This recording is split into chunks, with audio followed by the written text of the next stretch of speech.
Please, can we put our hands together for Black Bones Theatre performing the Bata dance from the western part of our nation, Nigeria. If you have a copy of the program of activities for this conference, please, I'd like to say that in the course of the program, we're doing some few adjustments so that to fit in the realities on ground. We have been entertained by the cultural aspect of entertainment here for this program. We'd like to bring briefly a young man who definitely is doing well for himself, confirming that truly Nigeria is a nation blessed with talents. For the next 3 minutes, he's giving us a song, and then we'll now invite our keynote address speaker to speak to us. Please, let's welcome Justice Greats. Please can we clap some more for him? Let's clap some more for him.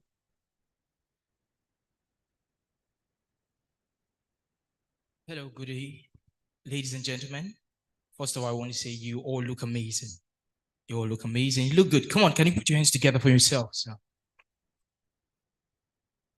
Okay. I'll be doing a song about African heritage. You know, in Africa, we're rich with diverse culture. And this is one occasion I think we can celebrate that. So it's a vibey song, and I would love you to vibe with me. Are we ready?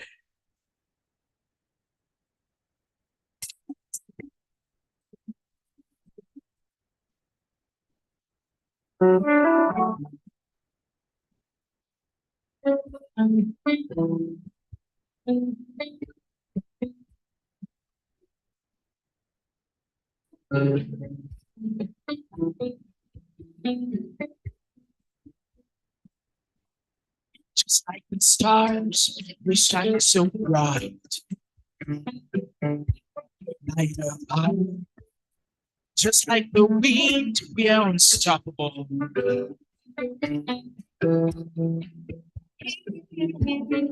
That's your place, a place so bright. That's a story you're telling.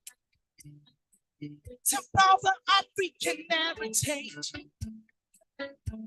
the African style, the African boom.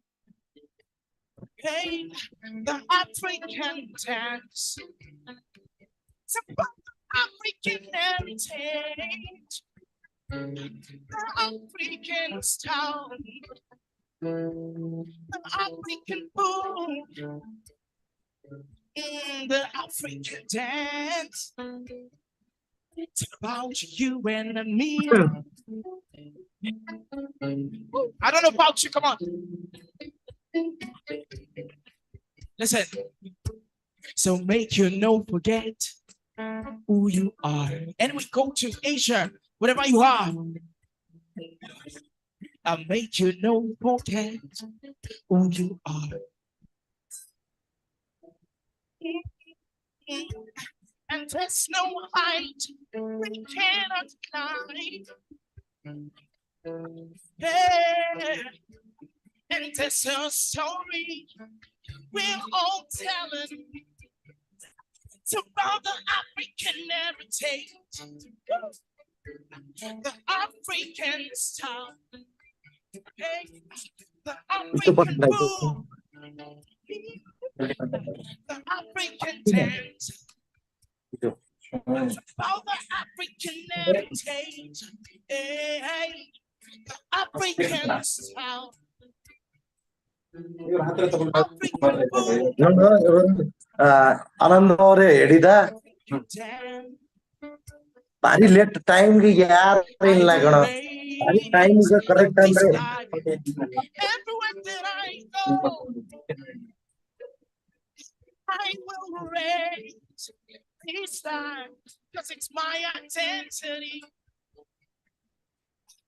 I will shine this light where Madam, on my ನಾನು side. ಮಾತಾಡಂದ್ರೆ ಈ ತರ ಇರ್ತದೆ Hey, I will bear this light where I go.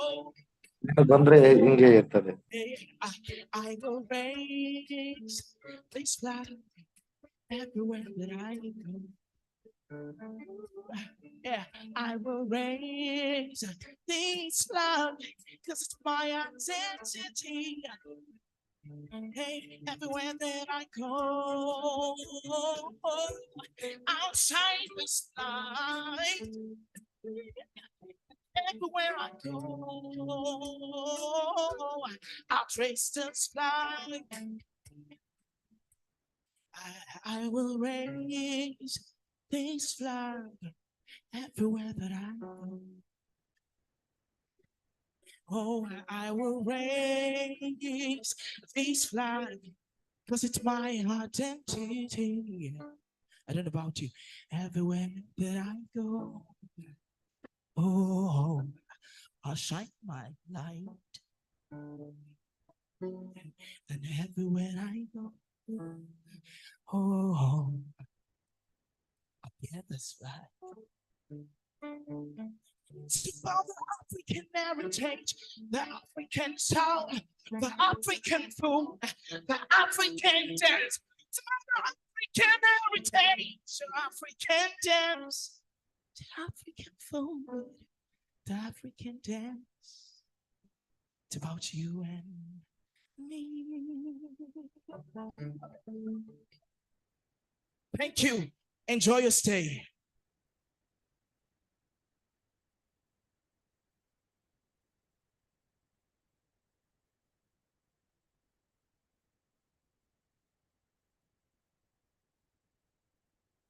Please, let's celebrate Justice Greens.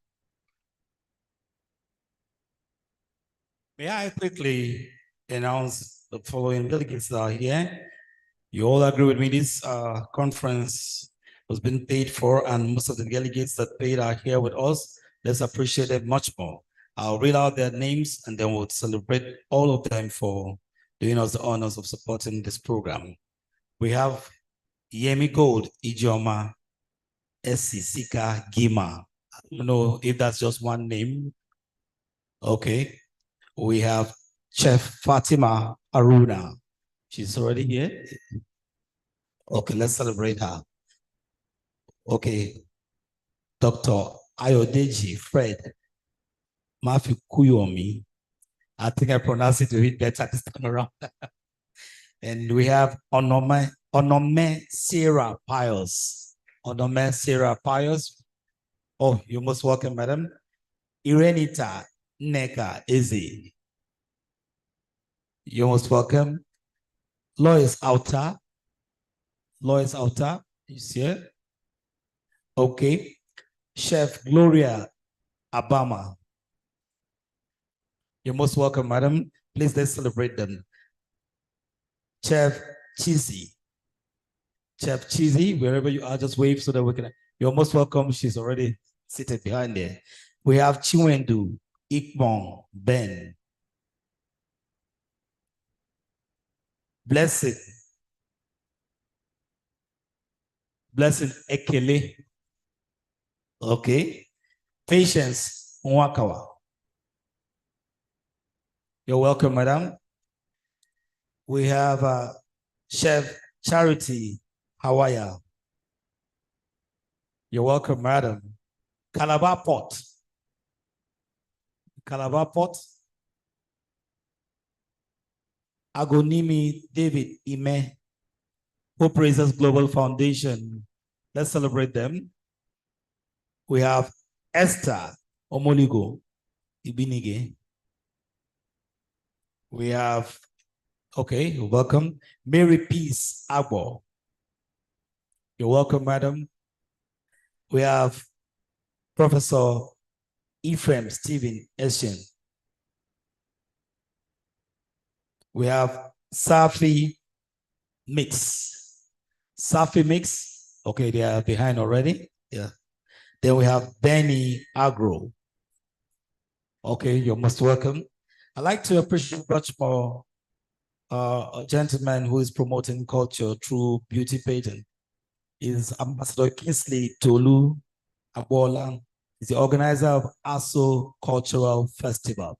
Please, can we celebrate him? He's already seated behind there. Okay, you're most welcome, sir. We have a little adjustment we will do before I invite our keynote speaker. It will be appropriate for us to allow few people to extend their goodwill messages while the professor gets his foot in well before he comes for his own presentation. I'd first like to call on the Quebec Foods, who will come in to give us their goodwill message.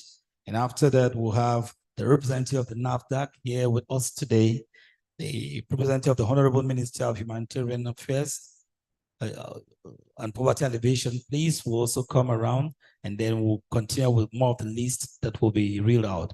Please, let's welcome the Quebec Foods for their goodwill message. Please, can we clap some more for him?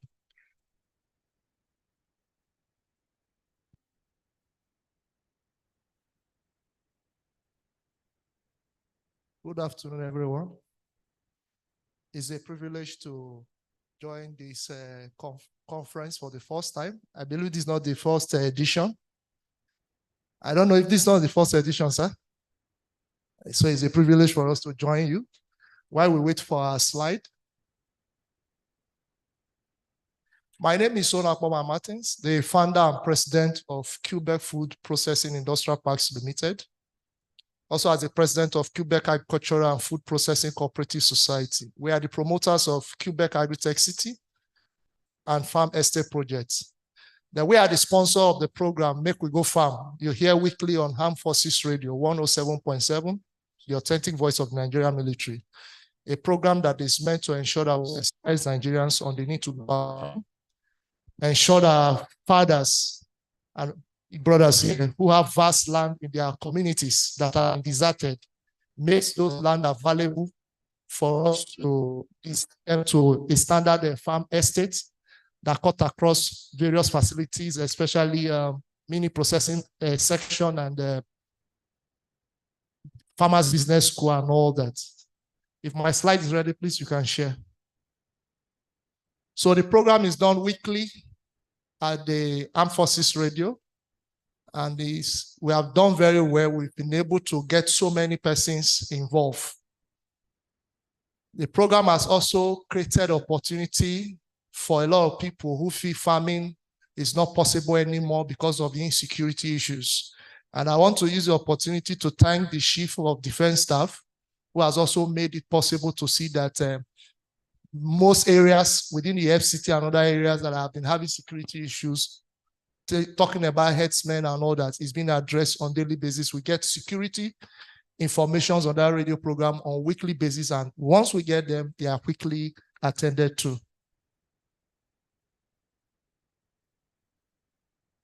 Okay, I'll go ahead. Quebec Agritech City is a project we have presented for the past couple of years. You know, following government is very expensive. Selling ideas to government is very expensive. So from 2013, we engaged the National Assembly, 8th and 9th Assembly, including 6 state governors. And the last administration, we have done that this same administration now. We have written to the president, also the current Minister of Agriculture and Food Security.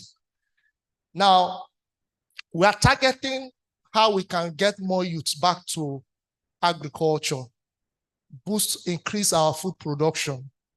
And how can that be done? You know, when we talk about youth inclusion in agriculture, the best thing they will tell you is truly Agritech ICT solutions. That has been tried, tested, and it has not achieved results. Now, Quebec Food is presenting a solution on a 5-year plan that will enable Nigerian youths no longer to look at civil service jobs. It sounds strange, right? Does it sound strange?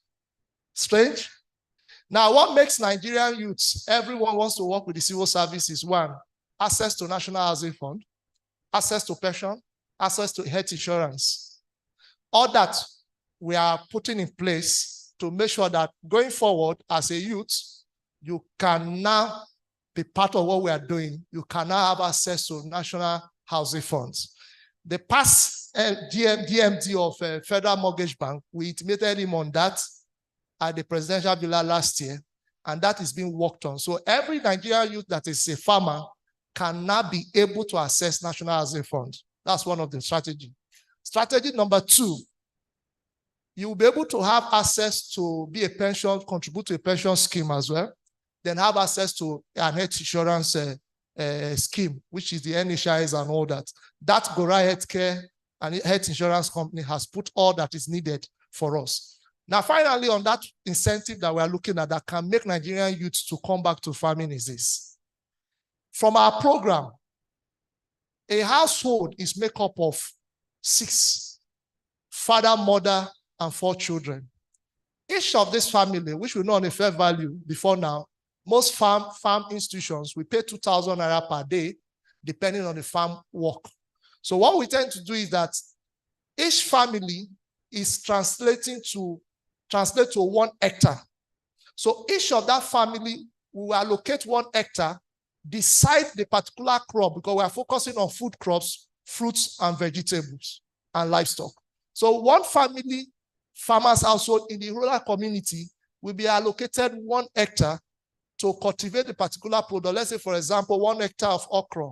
And if you translate it from 2,000 naira times 6, that gives you about 12,000 naira in a day. Times a month, it gives one person 48,000. So in all, we are looking at 200 and something thousand. By the time you deduct relevant charges from insurance scheme, pension and tax, it will be the first time you see that Nigerians who are farmers will not pay a huge tax under our management structure to the federal government. So I'm using this opportunity to also share. Okay, great. Thank you very much. I'll just run through the slide now. Our mission is simple. Our mission is to see that we convert uncultivated arable farmlands in our rural communities into farm estate and design them very well. So take the next slide, please, because of the time. Now, we all know that our country is facing a lot of problems now, which is the subject matter today, food security, food insecurity, but now we are not tackling food security. And the theme of this conference today is Safe Food for Today Health. And NAFDAC is already talking about food poisoning for a couple of months because we no longer consume safe foods. Most times when we say some things, it looks as if we are trying to drive ourselves as too big. But I tell people these days, what you eat, these were the words of NAFDAC DG, what you eat is capable of what? Making your body to live well. What you also eat is capable of taking your life. I have been able to take care of a cancer patient before. It gives me a lot of opportunity to know that most things we consume, the quantity and the level we consume, those are not things we are supposed to consume. For example, your palm oil. Most mothers these days, when they want to prepare beans, for example, if you don't have too much palm oil in that beans, they see it as not okay. It's just little quantity that you need, whether ogbono soup or whatever, little quantity. So we should be careful. So I am very happy about this summit team, and I pray that everyone begin to look at that dimension, that whatever you eat now, be conscious of what you eat and ensure that you don't go into kidney problems and all that. Next slide, please. What we are just looking at is to see how we can address the food insecurity issue. And to do this, everybody needs to work together as a team, and we are determined to make sure that this works effectively. Next slide, please. Now, what is the solution? The solution is make we go farm. Tell your neighbor, make we go farm. I might be sounding like a pastor here, right? Tell your neighbor again, make we go farm. Tell him again, make we go farm. Next slide. Now, what Make We Go Farm is a weekly program, like I said, is to go back to, we want to see that Nigerian youths go back to farming. Landowners, like I mentioned earlier, give us your land. Let's not wait for government anymore. Let's do this. Secondly, go back to farm and see that we increase food production, because as far as this conference is concerned now, when we are going to go for a break section, all we are going to eat cut across food crops, fruits, vegetable, and livestock. So why would this be ourselves? I've always said in life, I said the best infrastructure that refinery we need now is stomach infrastructure and food refinery. That's it. We have never invested in that sector. We have not been able to even feed a growing population. There's no birth control in Nigeria. So if somebody is still telling you we are still in 200 million, you are deceiving yourself. At my last cut 2 years ago, we are 236 million. Ministry of Health cannot tell us the numbers of children they gave birth to last night, even at us now. So we are lacking data in that aspect. So we need to increase our food production.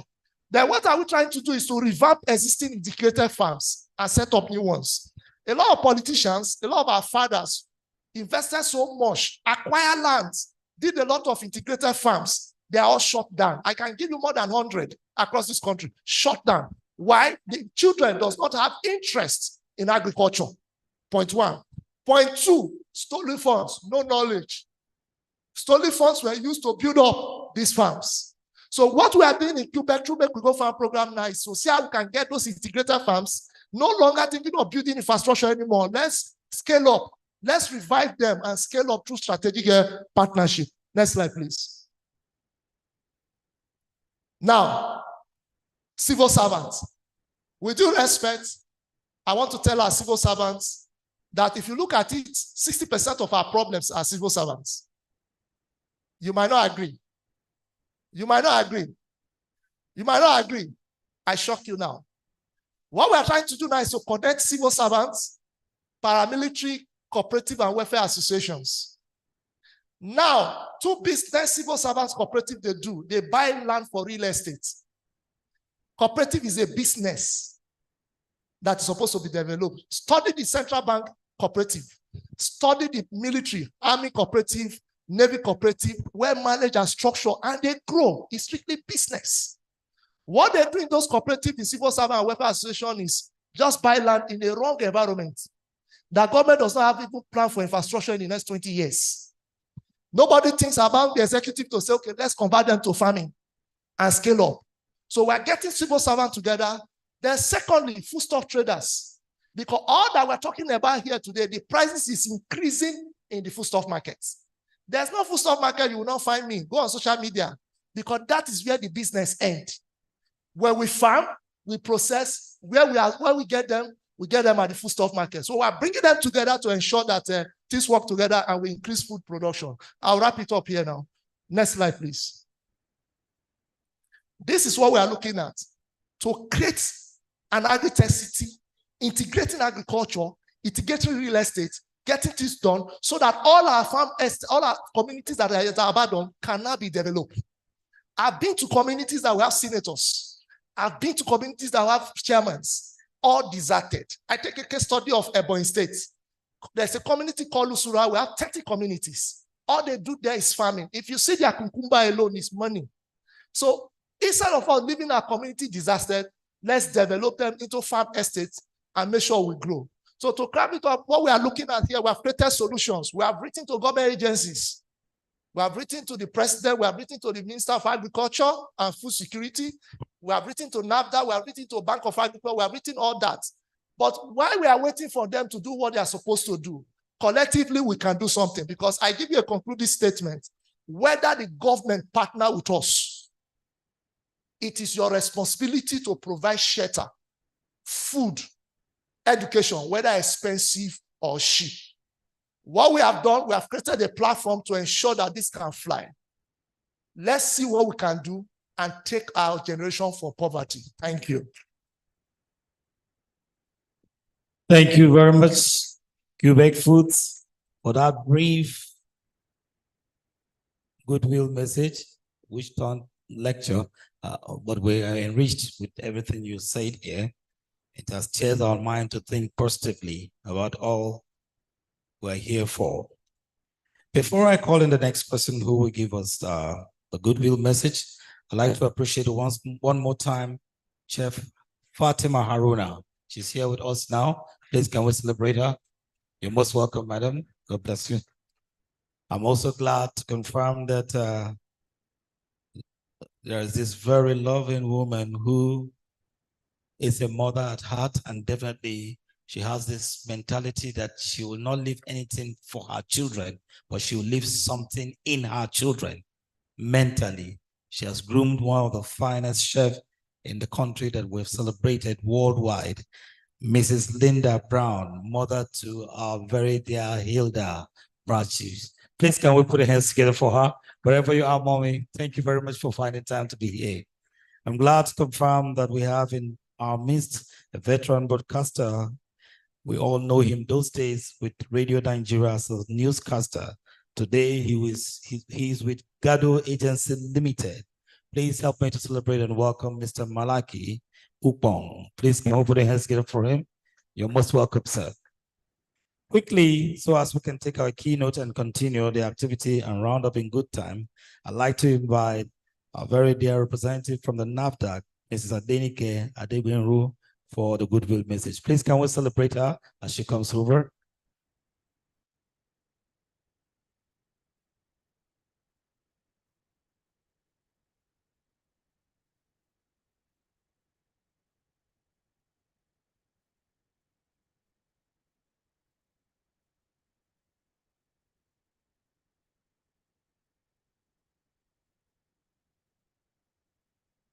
Distinguished ladies and gentlemen, good afternoon. Permit me to remain on established protocols. I bring you greetings from the DG NAFDAC in person of Professor Mrs. Mojisola Adeyeye. She would have loved to be here today in person, but due to the exigencies of duty, she has asked me to represent her at this auspicious forum. Now, this conference could not have come at a better time than this particular time, you know, when food insecurity is at an all-time high. And NAFDAC is happy to be a part of this conference. And NAFDAC also commends the organizers of this conference. This conference, basically for this year, the theme, you know, has to do with food security. Based on the 1996 World Food Summit, food security is defined as when people, that is all people, at all time, have physical and economic access to sufficient, safe, and nutritious food that meet their dietary needs and food preference for an active and healthy life. What is food insecurity? It's just the opposite of food security. That is when there is limited or uncertain availability of nutritionally adequate and safe food. The mandate of NAFDAC as established by the NAFDAC Act, Cap N1, laws of the Federation of Nigeria, 2004, is to regulate and control the importation, exportation, manufacture, distribution, advertisement, sale, and use of food, drugs, chemicals, detergents, medical devices, packaged water, which we collectively refer to as the NAFDAC regulated products. The essence of regulation is to ensure that at the end of the day, what is available for consumption to all Nigerians is safe, nutritious food, as well as efficacious drugs for Nigerians. So NAFDAC commends the organizers of this conference. We are happy to be a part of this conference, and we hope that at the end of the day, we as stakeholders here will be able to join hands together to ensure safe and efficacious food for all Nigerians. Thank you very much.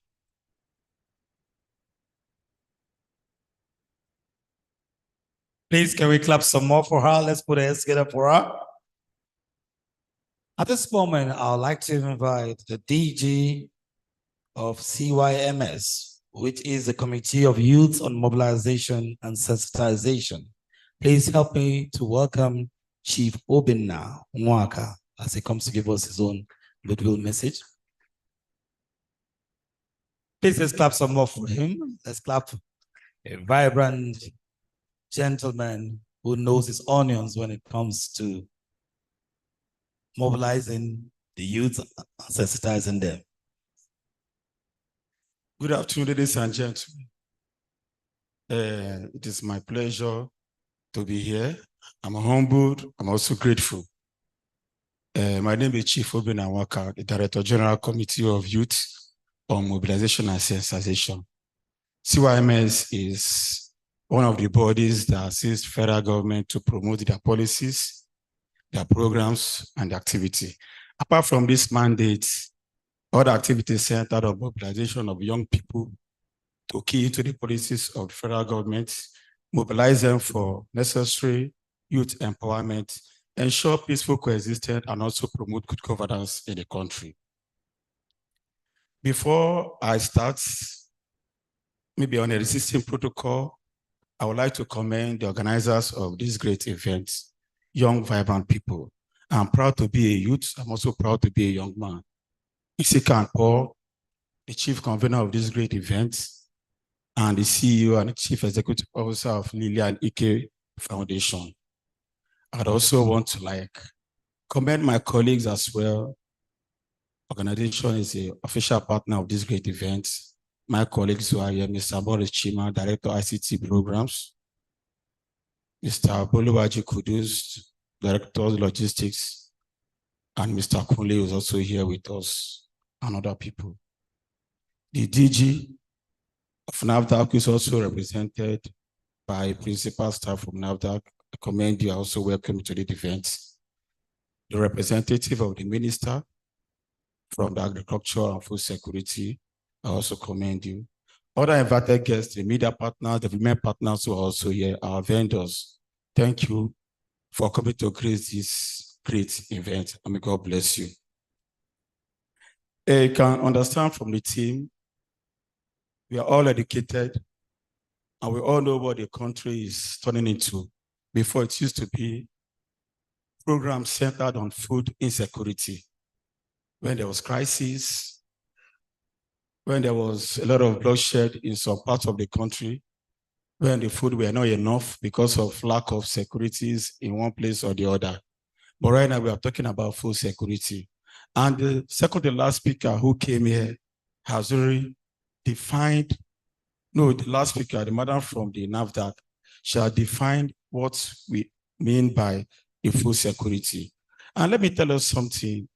Where I live here in Abuja, I want us to take analysis of ourselves and to understand that we have a very significant role when it comes to the food security. Now, something happened. I know about a man, is very, very diabolic. Something happened in my vicinity. Amraba came, they stole generator and some handsets in our neighbor's apartment. And the man was telling some people that come to me, I will take you to somewhere in Kogi. I know about a jazz man, he will do this, it's my family, it's my father, is this, me too, I'm a jazz man. I can never die, nothing can kill me on earth. Do you know what killed this man after some weeks? Food poisoning. So if we're talking about food security, let us ensure that whatever we are taking into our body or our system is very, very secured. The security may not be the substance, the environment is also very, very important. No matter who you are, no matter how strong you are, no matter how diabolic you are, let me tell you something. If that poisonous food get into your system, you are gone. Now we're also talking about agriculture. I want to commend President Bola Ahmed Tinubu for the first time in the history of this great country for appointing somebody to serve as the Minister of Agric and Food Security. If you don't know it, I want us to know this thing, that food is an essential tool of life. People are taken to streets. People are doing a lot of things because of food. And if we must ensure that our food is secured, we have a lot of food in our community, in our environment, in our nation.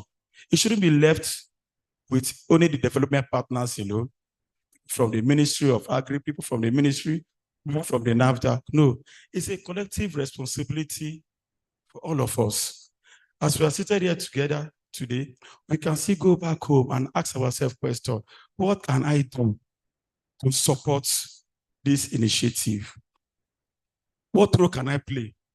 Let me tell you something, no matter how big and how small you are, we have a responsibility to participate, to contribute our own quota, to ensure that we live a better life for our people. Madam, I've spoken a lot about NAFDAC. The NAFDAC is supporting it. NAFDAC is endorsing it. NAFDAC is also identifying with it. But you did not tell us the role that NAFDAC is also going to play. Madam, I want to make an appeal on behalf of these organizers or the event or the stakeholders. After this program, let there be a kind of familiarization, understanding, and a meeting between the organizers and the DG of NAFDAC. It's an appeal on behalf of the organizers. Is it granted?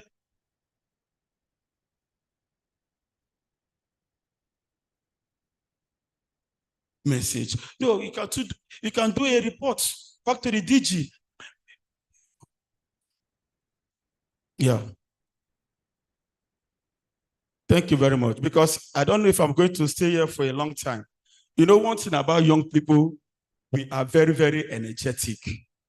So we don't hide our own feelings, because many forums like this have come and gone without any follow-up, without any feedback, without any meaningful outcome from it. We just come here and blow big grammar. I'm not a man with many words, but I want to assure you all that you are not going to live here without being blessed. You're not going to live here without being enlightened. You're not going to live here without having anything to take home with you. As you can see, a lot of cola is entering here. You must go home with something. If you don't go home with knowledge, you must go home with takeaway. If you're not going with takeaway, you must go home with an award. If you're not going with award, you must go home with a cake. I want to live here and say thank you for being here. God bless you all.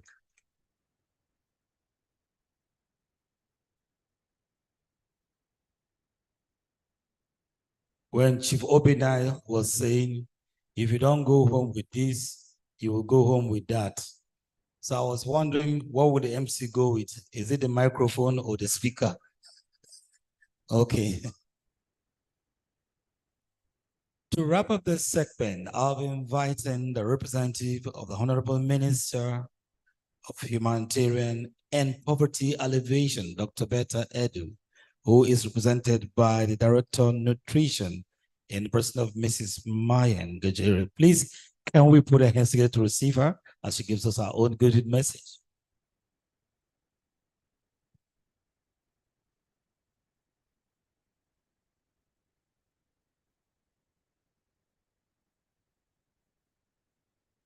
Good afternoon, everybody. I stand on the existing protocol. As you've already heard, I'm representing my Honorable Minister, Dr. Peter Edu. And you all are aware that is also a very young person, a youth at heart and a youth by age. And she would have loved to be here, but she's on other essential duty from the government. The Federal Ministry of Humanitarian Affairs and Poverty Alleviation is a product. The new name is a product of our present President, Tinubu Bola Ahmed. And he is very particular about bringing Nigerians, children, adults out of poverty. And our minister has been working so much to support and achieve what the government has done. She is, as some of you have already been seeing her, she's always on the television doing one thing or the other for the vulnerable groups, the less privileged, people with special needs, and even the elderly that lack real good nutrition due to poverty. The Federal Ministry of Humanitarian Affairs and Social Development and Poverty Alleviation was just recently renewed and renamed. The minister is saddled with the coordinates the administration of internally displaced persons. What does she do by this? She visits them, she gives them food, and we are particularly interested in feeding the children, because without feeding the children will grow stunted and will not be able to contribute their own quota to the growth of the society. Malnourished children are vulnerable to sickness. They are vulnerable to not achieving their lifespan. So we are interested, the minister is interested in promoting, giving feeding to the school children, especially the children under 5 years old. I'll read as is presented here. The ministry coordinates the administration of internally displaced persons, physically challenged persons, sustainable development goals, and national investment program. It also coordinates formulation, as we are a government, and implements of policies for all demographics, following the recommendation of the National Council on Nutrition and the directive of the former president, His Excellency Muhammad Buhari, GCFR, on the creation of nutrition department selected in sub-selected MDS, which include our ministry. The ministry has created nutrition department just barely 2 months ago. According to Nigerian Health Watch of January 2023, Nigeria has the second highest burden of malnutrition in the world, with 32% of children under the age of 5 stunted, or chronically malnourished. What's the cause of this? This is due to a variety of factors, most importantly, which is poor nutrition. Malnutrition comes with its attendant problems, including the risk of death, worsening the country's child mortality indexes.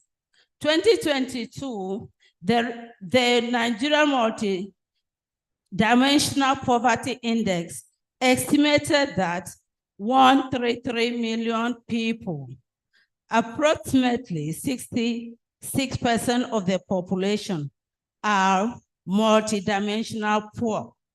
This also poses a significant threat to the economic growth, as stunting leads to poor mental, low performance in school, and productivity in adulthood, potentially resulting in economic losses of up to 11% of the GDP.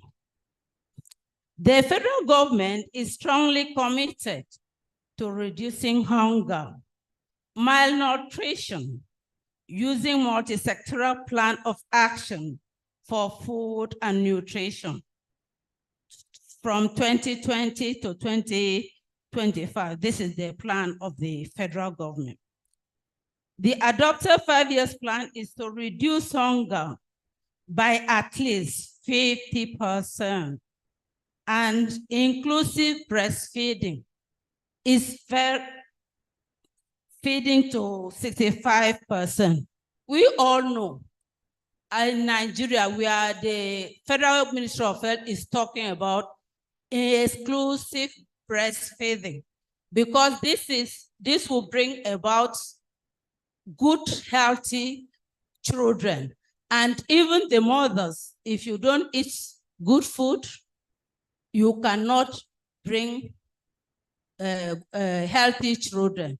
So the minister is very, very particular about making sure that government try to supply healthy, good nutrition that will lead to healthy children in the country. Among under 5 years to 18% by 20, it will also reduce stunting rates among under 5 to 18% by 2025 through scaling of primary high impact nutrition and specific interventions. The national, you all have been aware, even though some of you may not agree, the government has set in a machinery to make sure children in primary school are being fed well so that they can be mentally sound. Because without good nutrition, the child will also have deficiency academically.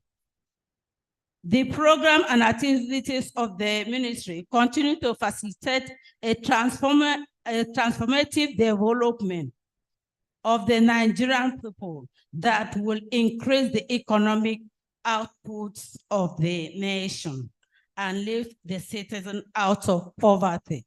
This is what our dear president is working, and he's really giving money to make sure Nigerians are lifted out of poverty. There is one of the things that the ministry is doing is training. We call it skill acquisition. When these youths are trained, they are equipped with machines, materials for them to be able to be economic independence so that they can also contribute their quota to the country. In the ministry, efforts will also aim to improve the well-being, decrease vulnerability, and both self-reliance among the affected communities via coordinated approach. Monitoring indicators will be established to help evaluate the effectiveness of initiatives and change methods.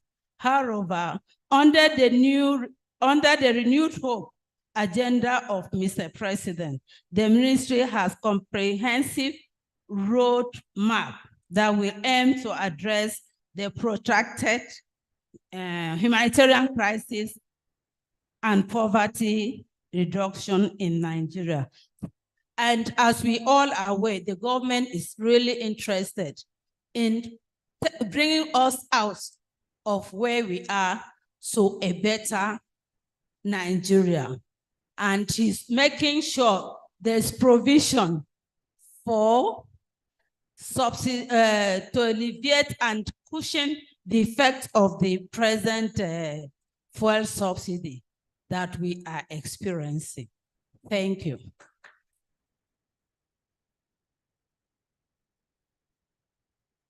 Thank you very much, Mrs. Mayan Gajeri, for delivering your officer's message to this conference.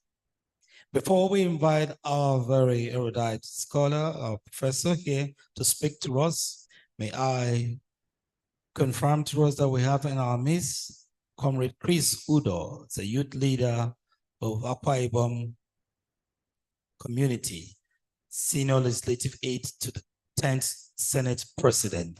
Is here with us. Please, can we put our hands together to celebrate him? You're most welcome.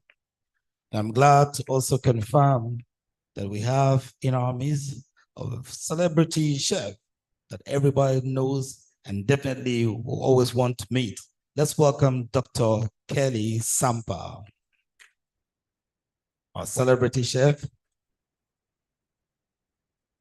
May I crave an indulgence of the next person I'm about to introduce. She happens to be a personal mentor, and she describes herself as a voice, distinctive, dynamic, a multipreneur, and definitely she's a celebrated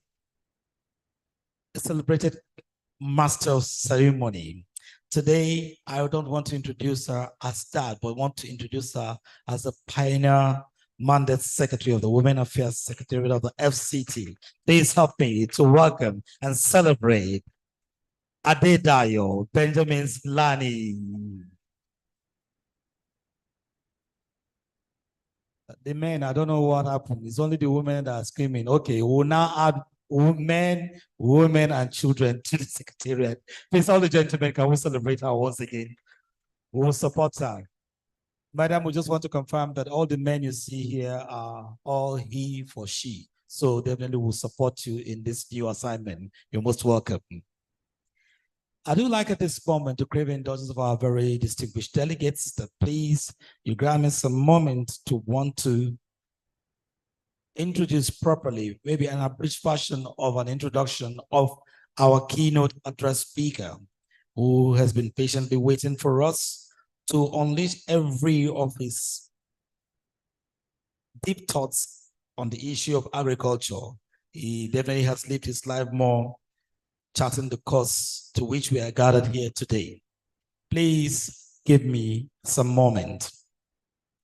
I'd like to introduce to you Professor Bolagade Babalola Ayola, a professor of agriculture, economics, and policy. So after taking a bow, you can just sit down so as not to, if we just want to give you the privilege to just sit down and relax while we continue talking. Bolagade Ayola is a joint product of the then University of Ife, now Obafemi Awolowo University, where he backed his BSc Agriculture, and from the University of Ibadan, he had his MSc and PhD Agricultural Economics. He served as the head of the Department of Agricultural Economics and also as director, Center for Food and Agricultural Strategy, CFAS. He proceeded on voluntary retirement in 2009. He's now founder and president of Farm and Infrastructure Foundation, FIF. Is also the chairman, Voices for Food Security, VFS, and member and subcommittee chairman of Nigeria Zero Hunger Forum, NZHF. FIF is an organization for policy influencing and promoting policy best practices in agriculture and rural development through public-spirited policy advocacy, knowledge-driven policy, brokerage and evidence-based policy action research. The flagship project of FIF is the National Campaign on Right to Food in Nigeria, through which he promotes a constitution amendment bill at the National Assembly for the purpose. The bill has now been passed and signed into law, fifth alteration number 34 of 2023, which makes provision in the Constitution of the Federal Republic of Nigeria for an act to require the government to direct its policy towards ensuring right to food and food security in Nigeria and for related matters. Professor Ayola is a policy economist of world renown and a public-spirited agricultural policy analyst and advocate with primary expertise in farm inputs policies, commodity programming, and rural infrastructure policies. He was visiting scholar to the Economics Department and Center for Agriculture and Rural Development, CARD, at Iowa State University, Ames, Iowa, USA, in 1996, where he sponsored the deadly embrace theory of the dual economy agriculture industry structure. He serves in various capacities as member of National Fertilizer Technical Committee from 1990 to date, member Trade and Commerce Working Group on Nigeria Vision 2020 since 2010, member Consultative Committee of Common Fund for Commodities of the United Nations, 2 terms from 2004 to 2008, 2012 to 2016, chairman Study Group on Agriculture, Commodities Development and Marketing Companies, and member of Policy Working Group of the Agriculture Minister from 2011 to 2019. Ayola is a consultant to several national and international institutions in development and finance, namely Federal Ministry of Agriculture and Rural Development, FMARD, Federal Ministry of Industry, Trade and Investment, the World Bank, United Nations Food and Agriculture Organization, FAO, United Nations Industrial Organization, UNIDO, International Fertilizer Development Center, IFDC, to mention few. He doubles as the consultant for the monitoring and coordination of agriculture universities. Also, tax team leader for the Ministerial Technical Working Group, TWG, for the reintegration of universities of agriculture back with the Federal Ministry of Agriculture and Rural Development. Professor Ayola is a fellow of Nigerian Association of Agricultural Economists and member of the African Association of Agricultural Economists, AAAE, 2-term member on Executive Council and chairman of Local Organizing Committee for the 6th AAE conference in 2019. A member of International Association of Agricultural Economists, IAAE, and member of Agricultural Association of Nigeria, ASN. He is widely published in professional journals and a prolific author of many books, chapters in books, journal articles, monographs, and presentations published or presented in many countries of the world. His latest book is Essays of Agricultural Economics, Non-Experimental Writings on Agricultural Policy and Administration in Nigeria. Ladies and gentlemen, please help me to receive and welcome a man who has drunk from the fountain of knowledge and is humble enough to want to pass it on to generations to come. Help us celebrate Professor Olagade Babalola Ayola for the keynote address.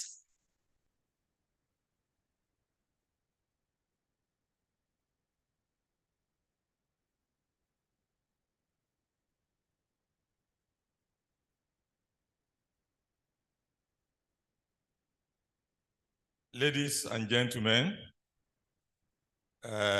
I'm sorry for that extended introduction of me, which sounds more like a funeral ovation than a conference introduction. I am pleased to address this august occasion at this very venue on food security, nutrition, and hospitality under the theme, Save Food Today for a Better Tomorrow, which is holding presently at the International Conference Center. You will kindly permit me to stand or possibly sit on existing protocols. Although the MC had introduced me variously, I have a modest way of how I would like to be introduced.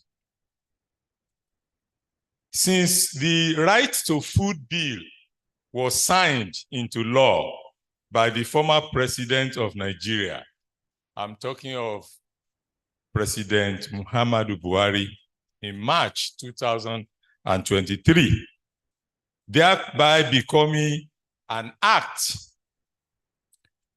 number 34 of 2023. I have subsequently developed a false sense of self-gratification about the little contribution I'm able to make to the human society by the special grace of God, which translates to my humble adoption of my own self-introduction as the initiator and promoter of the Right to Food Act in Nigeria.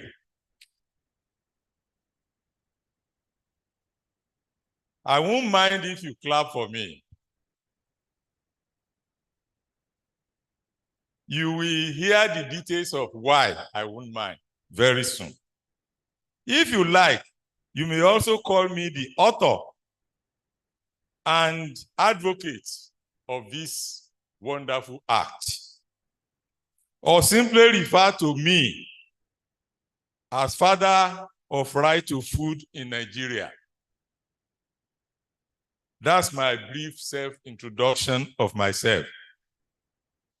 What did I do, or what did I not do, or what I am still doing to earn all these accolades, even though they are self-inflicted accolades? These accolades apply to me proudly for working hard in collaboration with other people as the most instrumental to the intellectual and physical process that have led to the special recognition of food as a fundamental human right in the Constitution of the Federal Republic of Nigeria. How and why is this so? It is so because I saw the vision of a better tomorrow, which we are gathered here to look at.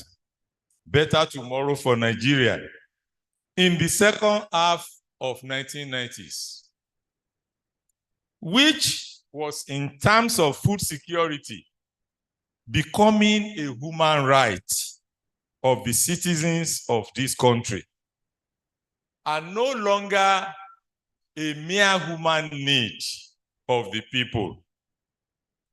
And I pursued the vision with so much vigor, determination, and resilience, and even real discipline as a divine mission in my hand since that time till date, and I will continue to do so until the end of time by the special grace of God.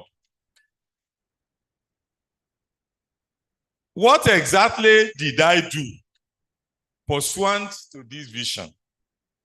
First, I gave the vision a deep philosophical thought and subjected it to a focused analysis of the policy process for agriculture and food security, whereby it was found that a better tomorrow for Nigeria can only be attained if and only if through the philosophy of freedom, particularly freedom from all forms of hunger and malnutrition, for that matter. That is a situation in this country in which everyone is able and capable of obtaining his or her rightful entitlements to safe and nutritious food at all times, including now and tomorrow. The background to this quintessential research question, which I asked myself a long time ago, about policy implementation. That is, why do policies fail repeatedly at implementation stage to achieve food security in Nigeria?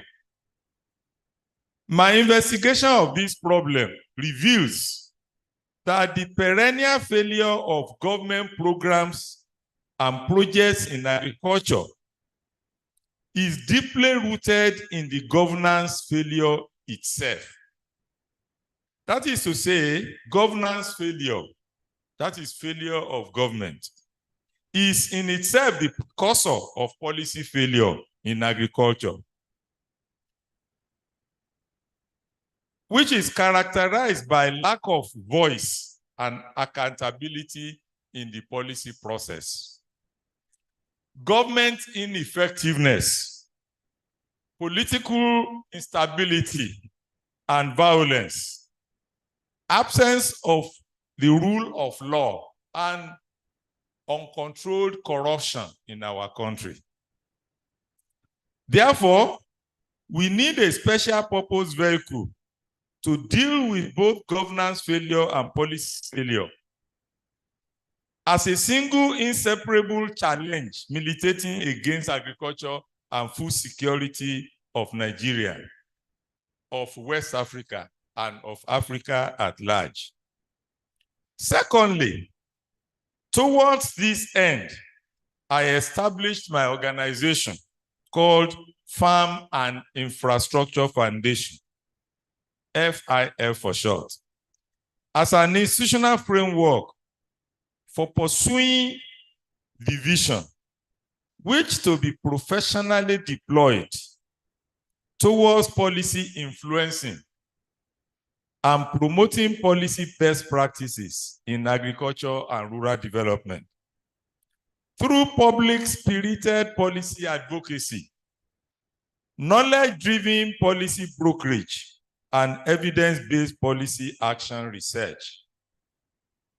Next, I voluntarily resigned my commission at the Federal University of Agriculture, Makurdi, following over 2 decades of my service as to enable me pursue the vision more effectively, thereby leaving my comfort zone as a professor of agricultural economics and policy to become the president of my organization. Next, in that capacity, I initiated and launched a national campaign on right to food in Nigeria in 2010, about 15 years ago, as a special purpose vehicle for delivering that right to the people of Nigeria, at least in my lifetime, and to generate a demonstration effect of that on the peoples of West Africa, Africa, and the world at large. But then, for which purpose we realized quickly the need for a backbone law as both the necessary and sufficient condition for people to permanently enjoy their natural and God-given right to food in Nigeria. In this case, it is our strong belief that unless there is right to food, woe unto all of us in this profession trying to attain food security for this country. Therefore, we entered the National Assembly in 2010, that's about 13 years ago, to introduce a constitution amendment bill for passage, which will recognize food as a fundamental human right in Nigeria, and which will be inalienable, actionable, justiciable, and ultimately remediable by our laws. The bill moved through thick and thin from the 6th Assembly, that's between 2007 and 2011, through to the 7th Assembly, that is from 2011 to 2015, and to the 8th Assembly, that is 2015 to 2019, and to the last immediate past penultimate 9th Assembly. It was during that 9th Assembly that it was overwhelmingly passed at National Assembly in March 2022. That's last year, with a vote of 296 to 5 noes, 296 yes to 5 noes. That is at the state level, at the Senate level. And 98 yes to 2 noes at the House of Representatives. Followed by, I've been struggling to know those lawmakers who voted no. Till today, I have not known them. Followed by its passage at state level in December 2022. You know, as a constitutional amendment bill, you have to also go back to the states for their concurrence and passage into law. By 2022 December, the bill has been passed by 27 state assemblies in the country, whereas we needed only 24 states constituting 2/3 of the states. So by December 2022, it had been passed by 27 state assembly, and still counting at that time. Our latest information is that all states of the country, all state assemblies, had graciously passed the same bill into law. And graciously, the President of the Federal Republic of Nigeria, because of that feat, kindly signed the bill into law in March of this year, 2023. As the last one, the list of constitutional amendment bills, numbering 16, which was presented to him before his exit in May of this year. Thus, at the moment, Nigeria has an act in place that accords constitutional recognition to food as a human right of this country.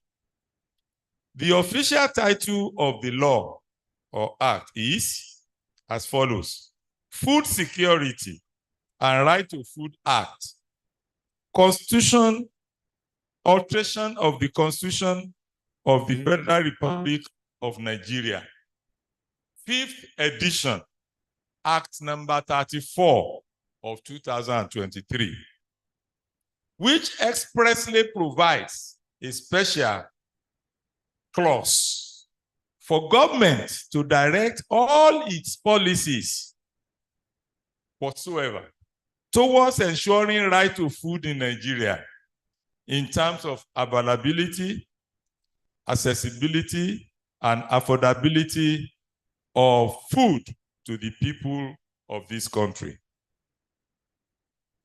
I hasten to say that unfortunately, notwithstanding our several past efforts and several sensitization efforts on government, till today, this law has not even been acknowledged by government, let alone set into implementation.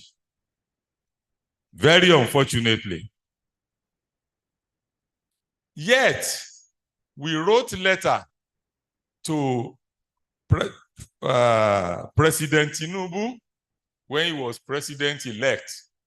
You recall I said it was passed in March.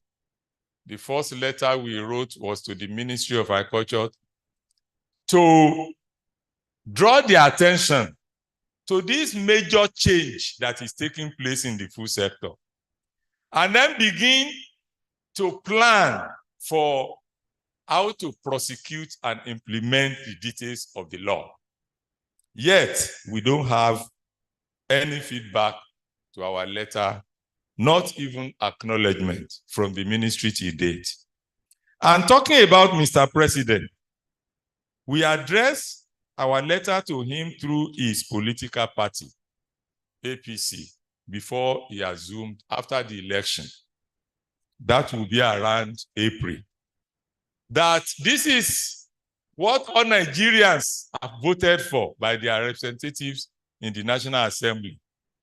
And your duty has become simpler in the agriculture sector.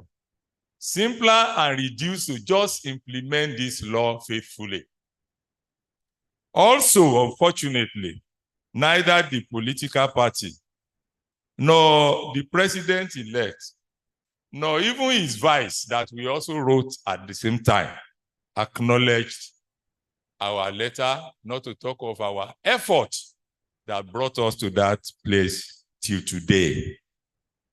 Very unfortunate. Now, let me just go straight to the kernel of my keynote address against that background. It is against this background that I consider the theme of this event very apt, which is safe food today for a better tomorrow. In this context, you will permit me to situate this theme within our technical definition of right to food. An irreducible minimum degree of hunger and malnutrition, an irreducible minimum degree of freedom from hunger and malnutrition for a person to live a healthy, productive, and dignified life. However, going by this definition, under this definition, I would like to underline the word healthy, because that's what brought us here. It's in the context of human health that safe food come into play. In this regard, we are by no means suggesting that a socialist regime is the solution to governance or policy failure in Nigeria. No. Whereby government is required to produce food for people free of cost. No. But rather, we are hypothesizing a socially responsible government for the country. One which we respect, protect, and fulfill its avowed policy responsibility for ensuring food security of the nation. And also one that is accountable to the people for failure of its agricultural and non-agricultural policies to ensure food security of this country. For the purpose of this address, I like to underline the word healthy, which means that food is not food yet until it is useful to the human body. That is when it is safe enough for human consumption.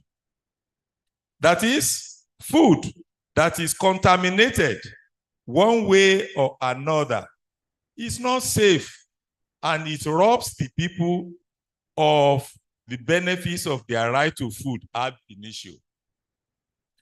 Thus, the contamination of food to become unsafe may happen at any stage in the food value chain, which is actionable under the Act and punishable by this new Act. From the production of the food, when dangerous chemicals may have been used to kill pesticides by the farmer, to the stage of storage, during which similar dangerous chemicals are being used to preserve the quality of the food, to the last stage of consumption, whereby the food often encounters other contaminants that may endanger the lives of food consumers, thereby remove the character of safety of foods.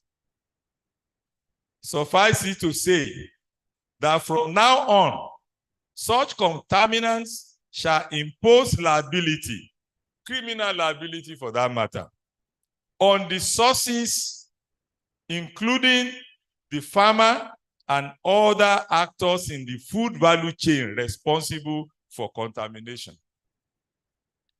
In particular, this includes sources of industrial effluents and oil spillage that flows constantly into the creeks or other water bodies in Lagos and elsewhere.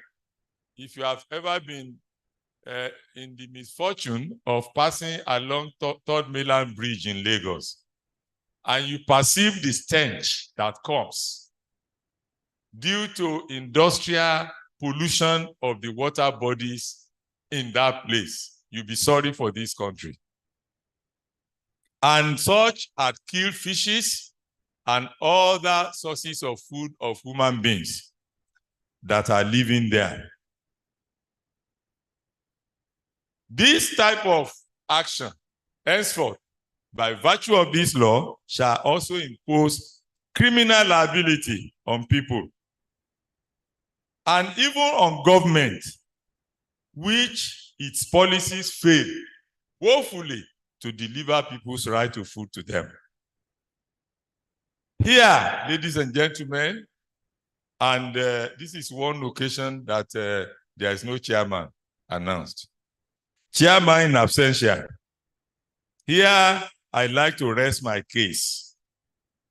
As a missionary for food rights, a single-minded initiator of a process to actualize the right to food, the author of the bill for the enactment of a backbone law for the purpose, and the principal actor, or if you like, activist of a disruptive mind, policy, and practice change from the traditional regime of food as a mere human need, which completely takes food safety for granted, to a new regime of food as a fundamental human right, which ensures that violation of rules governing food safety, including all the NAFDAC rules, is not only observed by agents of private sectors engaged in the food value chain, but also observed by the agents of government as duty bearers for respecting, protecting, and fulfilling the right to food security and safety in Nigeria. Finally, it is left for me to congratulate all of us in this hall and in this country for the passage and signing into law of the Right to Food Bill, a constitutional law for that matter, after 15 years of disciplined advocacy and hard work. And therefore, to wish all of us an effective implementation of the Right to Food Act in Nigeria in due course. Thank you very much.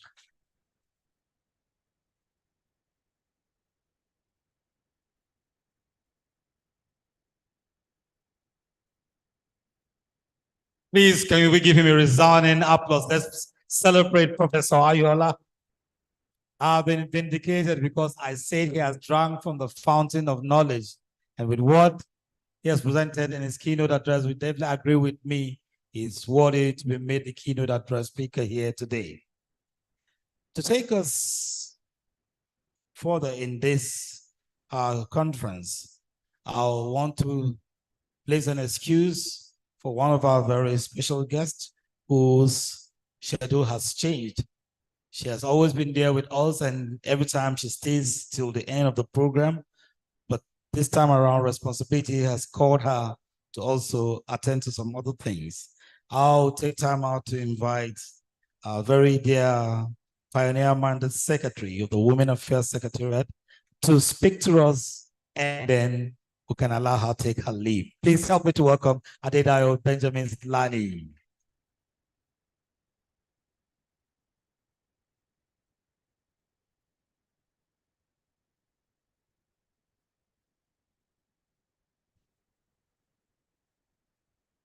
Thank you very much.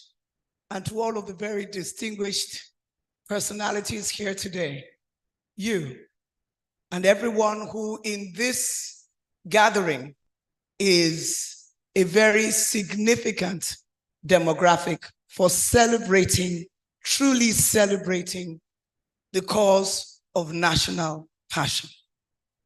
Before I go any further, please, what today I do not have the discharge to do, may we all do properly. One day I know the father of the Right to Food Bill will be honored by this nation. But let's begin in this room. Shall you all please rise and give an applause, proper applause. Honor, honor. They talk about the labor of our heroes past. This professor is a hero, living legend right now. Professor Bolagade Ayola.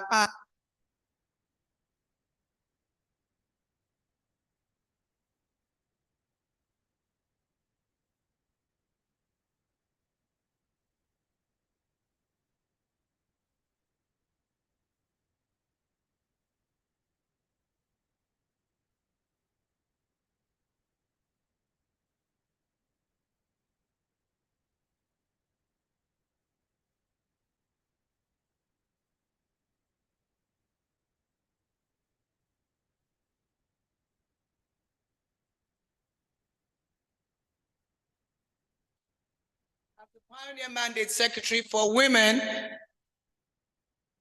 and Women. Because the men have told me, it's not just for the women, it's for women too. So I've had to rephrase it humorously, but not by any stipulation of institutional reference to say, okay, we, women and women too. But I'm glad that the men say two, so you understand who number one is. My mandate is for the women of the Federal Capital Territory, children, and the vulnerable, because where you have a woman, she represents a community that transfers her capacities as a nurturer to the vulnerable and to the children and persons with disabilities in her community. And when she does that, it's a wrap for everyone, including we men too. So what I represent is 3 decades here in the Federal Capital Territory. I came here as a youth corps, and I served in the church. Yes, in the church. I chose to serve there. I was given the opportunity to serve in the bank. But then at that time, from the place of my own experiential curve in life, I come to a place where I was what is called born again, real in the sense of it, not that I'm born again as a religion, but experientially, everything in my life had changed. And this was 30-something years ago. And I came to Abuja when Abuja was not a destination to come to. And I chose to serve. Pastor Oluwabanure of blessed memory now was my pastor. He was then the manager of Victory Merchant Bank, a very affluent merchant bank. But I told him categorically, I'm here to serve in the church. I'm just saying that to state this. What you begin in a place of ordinary, small beginnings, when it is done with sincerity of purpose, it will ultimately become what will give you standing and showing in due season. It has taken time, but I can tell you, like the French philosopher Henry Thoreau, that if one advances confidently in the direction of his or her dreams and strives to live the life you have imagined, you will meet with a success unexpected in common hours. I'm still in my common hours. This is unexpected, even though some people say, well, she did politics. Yes, I did not go into politics for an appointment. I went into politics to win a Senate seat. And I'm a disruption in politics because everyone who knows me has always known me more as, most popularly, the MC lady, not knowing that also in this city, I'm a foremost entrepreneur who has raised entrepreneurs into media, into entertainment, into events and experiential distinction, not just for Abuja, but all around this country. But I didn't put that up first because my calling has always been to serve this nation. And that's why when in the service and entrepreneurship of Doxa Digital Nigeria, I met Daddy. Daddy, is because it's you as keynote speaker, I couldn't leave here. I am on assignment. But I came here not because of the assignment, but because of relationship with another distinctive Nigerian. Help me celebrate Paul Nsekan. This young man, through my amazing auntie, Dr. Dayokusa, is the reason I'm here. When she said, don't you know you're about to receive? Paul, I didn't know. He's been sending me messages, but I've been inundated by so many messages following this assignment that came 10 days ago that I've not been able to go through. My phone it was challenged before. Anyone who knows me know I have a challenged phone line.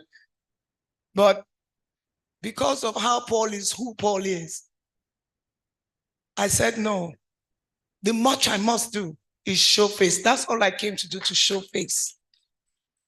And that's the power of true relationship currency. My auntie got me here. My auntie is a retired deputy director of peace and conflict resolution in this country. But she goes with me, serving me. In Yoruba, we say her aburo. I am 10 years younger than her. But my auntie, I can call her at any time like I did today. I said, I'm going out on my first official assignment representing my honorable minister. I need you, ma, to be with me. She came and then she said, have you remembered Paul?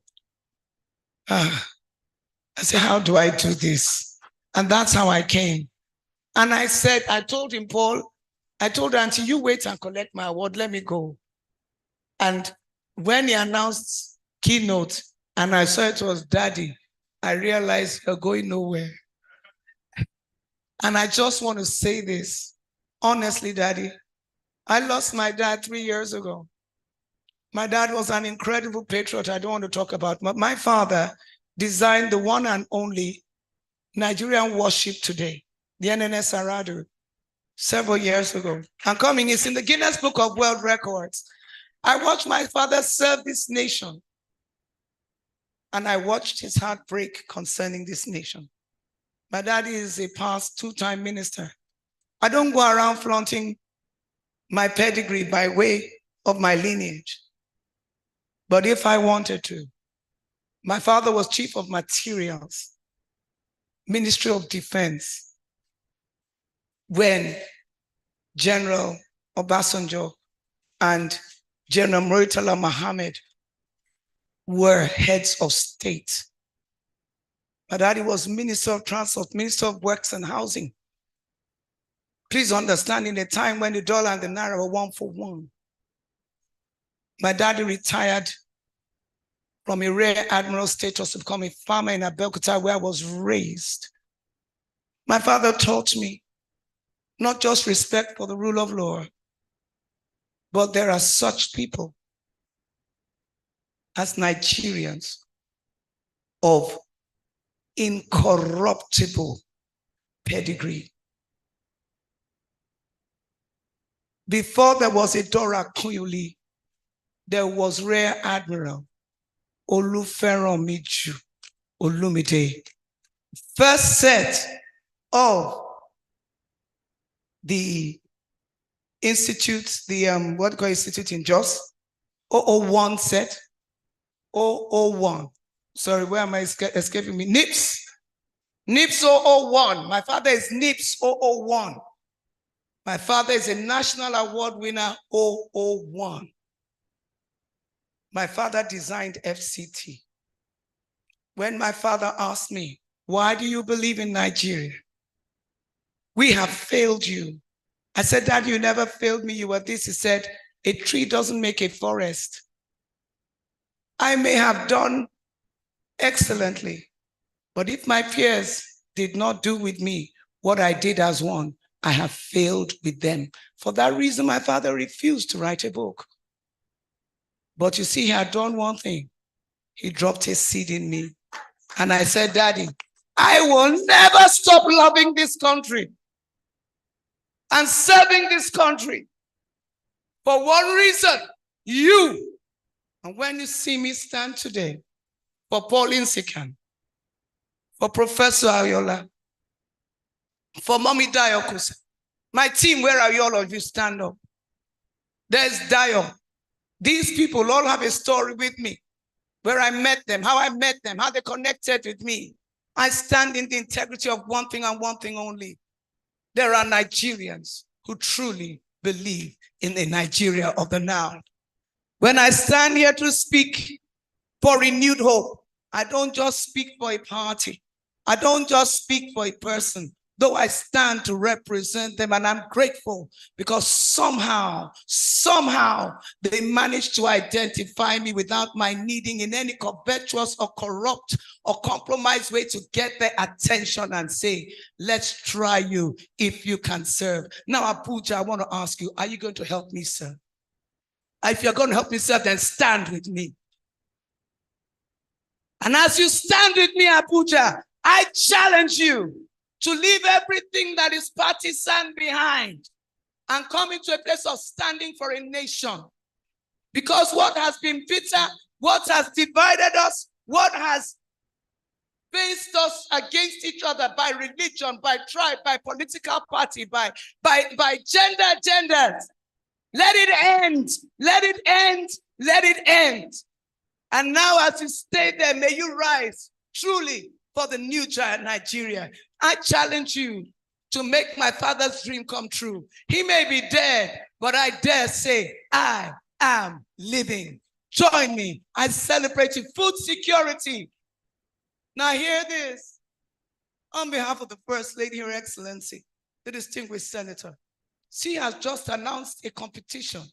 The winner gets 20 million naira for any woman with her garden and her hands that will grow food and curate a garden of beauty for Nigeria.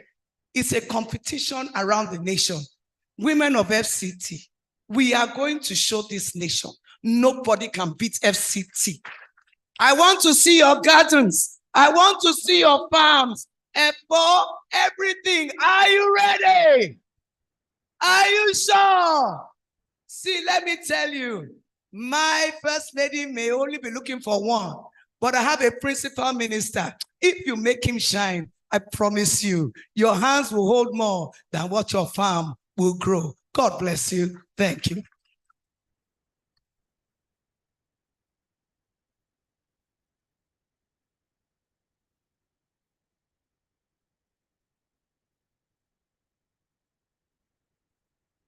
There are people that go to beautiful places, and there are people when they go to a place, they make it beautiful. And today you'll agree with me that our pioneer mandate secretary has made this place very beautiful. Please, once again, let's celebrate her. Please, thank you very much. Please, let's clap for Mommy Dayo again. We call her Mommy Dayo. We are used to it. We are used to it. Congratulations once again, Ma, for the new portfolio. At this juncture, very distinguished ladies and gentlemen, I want to invite one of the ambassadors of International Food Heroes Agency, Mr. Alex Nwankwo, His Excellency. Are you here? Okay. Please, let's appreciate him while he comes on stage. Auntie Daya, please step forward to receive your honor this day. Mr. Alex Nwankwo is the ambassador for Food Heroes Hall of Fame. He has been doing very well in the area of advocacy in the industry. Mommy, step forward.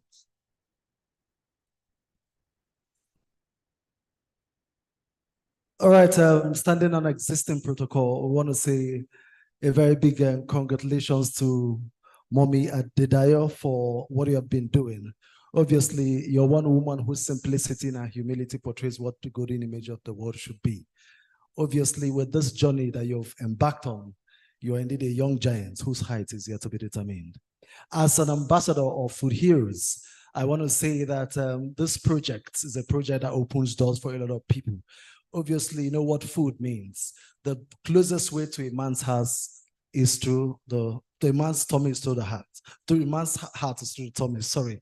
Obviously, you know how this, when you stand with a dignified and noble specimen of humanity like this, sometimes you will be shuddered with words.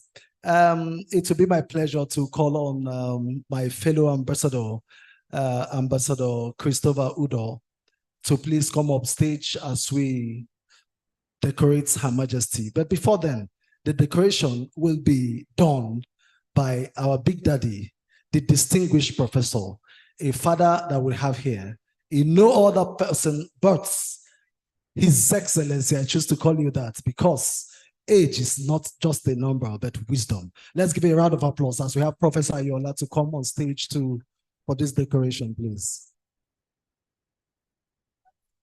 Yes.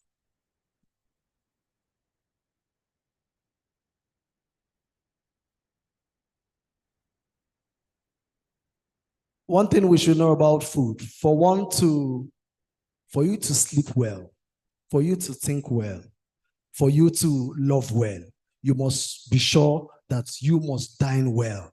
So today we wish to decorate Her Majesty, the Exceptional Mandate Secretary FCT, with this honor to join this Hall of Fame of Heroes, Food Heroes Ambassadors. I was scared when you said decorate. I thought I'd be wearing a new dress of her. Oh, really? Okay. Highly honored to humbly present this award of honor, which you deserve, that I know, to Mrs. Now, Honorable. She has not contacted me for a reasonable length of time. Mrs. Adedayo Benjamin Laniyi hereby is bestowed with the Excellent Service Award, which in recognition of our unwavering service to humanity, and we did some of this together, I remember, and for promoting the sustainable goals, Sustainable Development Goals, SDG, of the United Nations. International Food Heroes Agency, IFHA, and Food Heroes Hall of Fame is a prestigious organization of very distinguished individuals, seasoned professionals, team of experts and innovators, tackling some of the world's most pressing food beverages, and agricultural challenges carefully selected from the field of agriculture, hospitality, industry, NGOs, CSOs, and government agencies, international development, and all hereby present to my own Dayo this certificate of honor. May you live long to enjoy the fruit of your labor for this country in Jesus' name. How do we? Okay.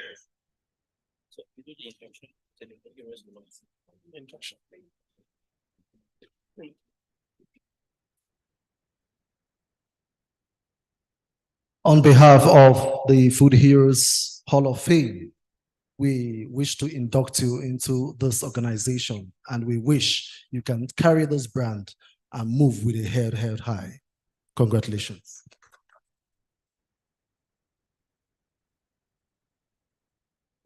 Let's give it a round of applause. I want you to combine the dress and the certificate. You earn it. Congratulations. Of course, on behalf of the entire QL International Food Agency ambassadors, having understand the role that you have played in societal development, we hereby induct you with this award of hero as a Food Hero Award 2023 as one of the pioneers and the co-founder, which we believe that this is just the beginning of great things to come. Congratulations.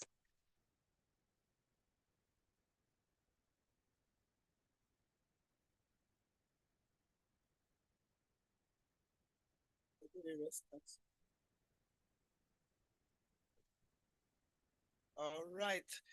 Well, I'd like to first of all, very appropriately appreciate the leadership of this eminent global institution, all of the representations, very impressive profiling from agriculture, hospitality, from food security, NGOs, CSOs, governance. I'm impressed and I'm very humbled and thankful for this. I think it's also a validation of sorts for my first day. This is my third day in office following the swearing in, but today is the first day I was sent out on official assignment to represent the Honorable Minister. And it was just given an award. I just went to deliver it in the office, pass through here and go to the meeting with Her Excellency, the program she's having, passing through here, and I'm being given an award. This must be God. And I say amen. Amen. Amen simply means let it be so, not just for me, but for every one of us. We've come into award-winning times as a nation. And when it comes to every form of security, may I prophesy that we will be secured in a place of greater grace and glory. So help us, God. Great Nigerians, celebrate your greatness. Thank you. Congratulations.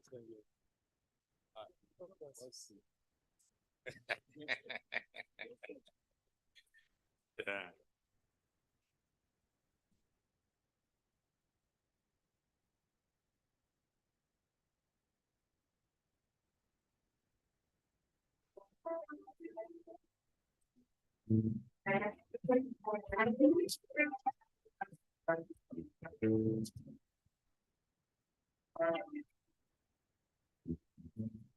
Once again, I'd like to say we appreciate your presence here today at the ICC for this Africa Stakeholders Conference. We do feel we should just have an icebreaker and just stretch a little, and then we'll come back to take the next speaker who was very early here today and has been patiently waiting. We'll tell you a bit about him when the time comes.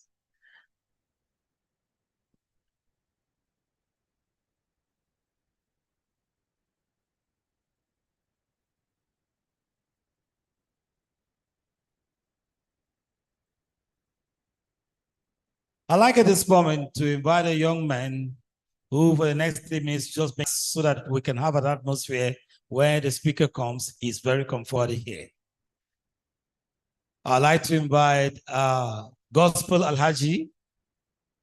Gospel Alhaji is a comedian of the Federal Republic of Nigeria, and he is someone that does not win bread for his family. He can provide for his family. He doesn't need to be in a competition to win bread for his family. Please, let's welcome His Excellency, Distinguished Honorable Alhaji Dr. Gospel Alhaji. Please, can we celebrate him? Thank you very much. Distinguished ladies and gentlemen, my name is Honorable Intifichi Lelius Ngala Boyhambu Papava Ishaya Ladan Masaibi. For those of you who are meeting me for the first time, I'm also meeting you for the first time. This evening, or this morning, or afternoon, we are here to commiserate or celebrate or talk about the importance of food security and other, what do you call it? Where is the program? It's not here with me, please. Thank you for coming out. As the Chairman Committee of Mineral Resources in the National Assembly, I represent the good people of Mwatanka, Boyhambu, Karamajiji, Kochigoro, Kwaishisha, Bandika, Ariaria, Yana, Kwaja, Otuake, Okirka, Boni, Tinkan Island, Federal Constituency. Yesterday, or day before yesterday, I was told the leadership of National Assembly are trying to nominate me for another committee, which is on food security and otherwise. I will accept it.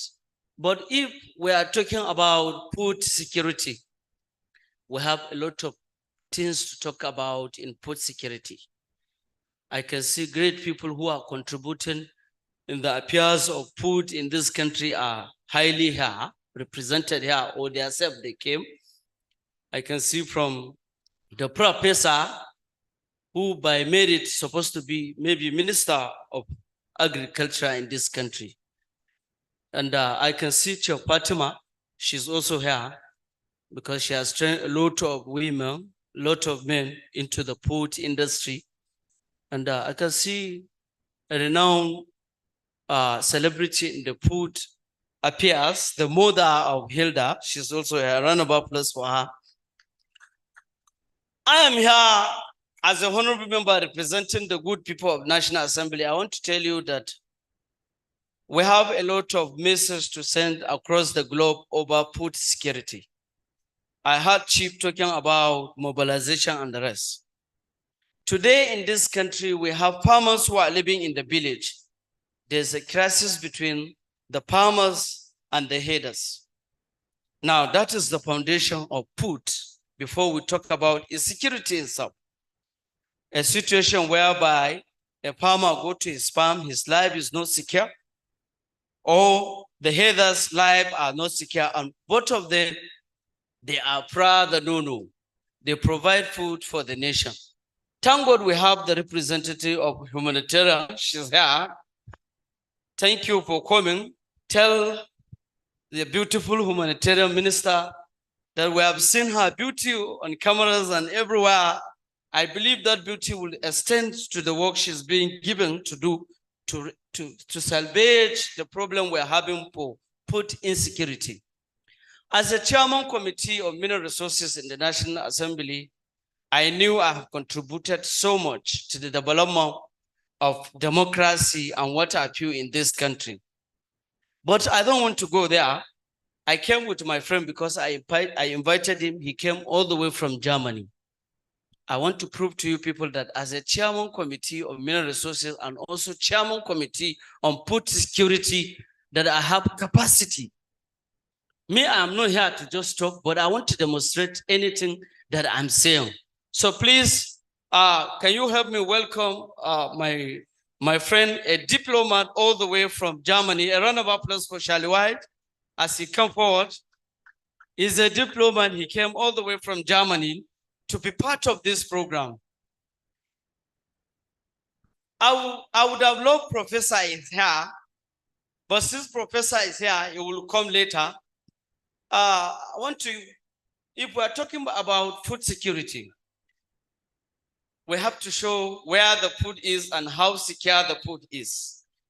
Distinguished ladies and gentlemen, this afternoon, I have a sweet local dish, not continental dishes, because some of you, the chef, have deviated from our original food. You have gone back to continental dishes, which is not part of us.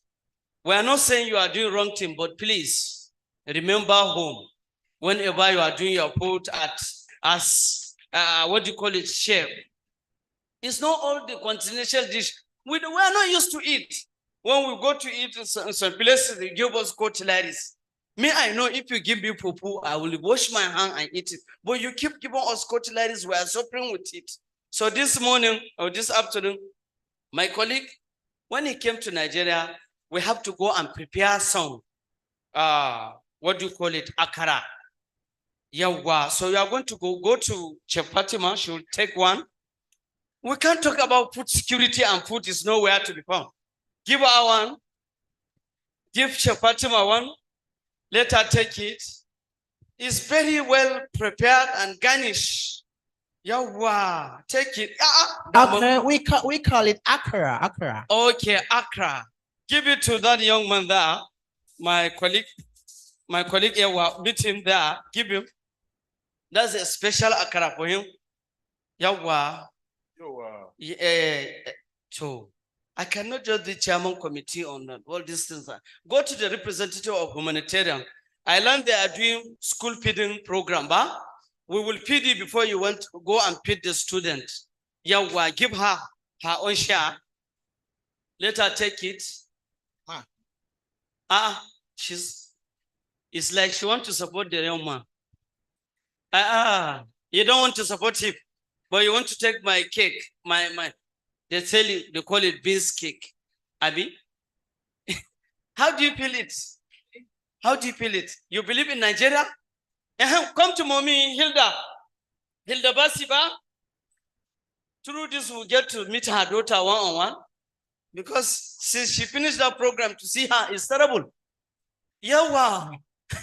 Meet our mommy, look at her, looking good in beautiful woman. Yeah, wow. Representing the beautiful women in Africa. You cannot come for food program and you have not eaten something. It's a taboo. Yeah, wow. Go to Alice's report. Don't give him. He's a sound engineer. Before oil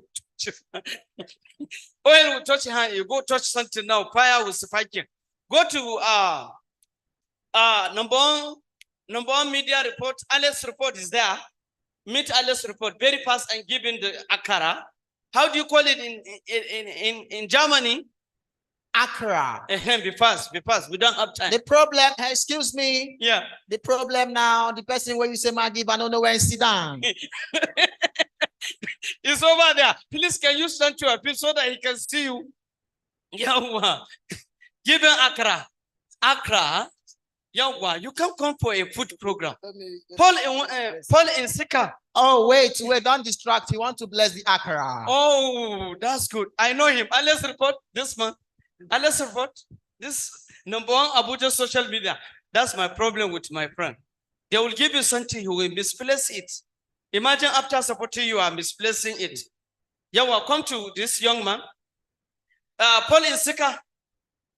You are the originator, initiator of the program, but you didn't bring food. But I want to show you that I'm, as a chairman committee, as lawmakers, anything we talk, we do it. Give him. Then give it to our senior colleague, Dr. Ayuba, former president, Abuja Body of Comedians. Thank you. I saw a lady there, Fatima. There is Fatima. food. Go over there where you left. There's one Fatima there. She's into Oriflame and the rest. She's a Kannywood actress. We're pleased to have somebody like her. Give her the pass. Where are you going to? She's behind you there. She's behind me? Yes.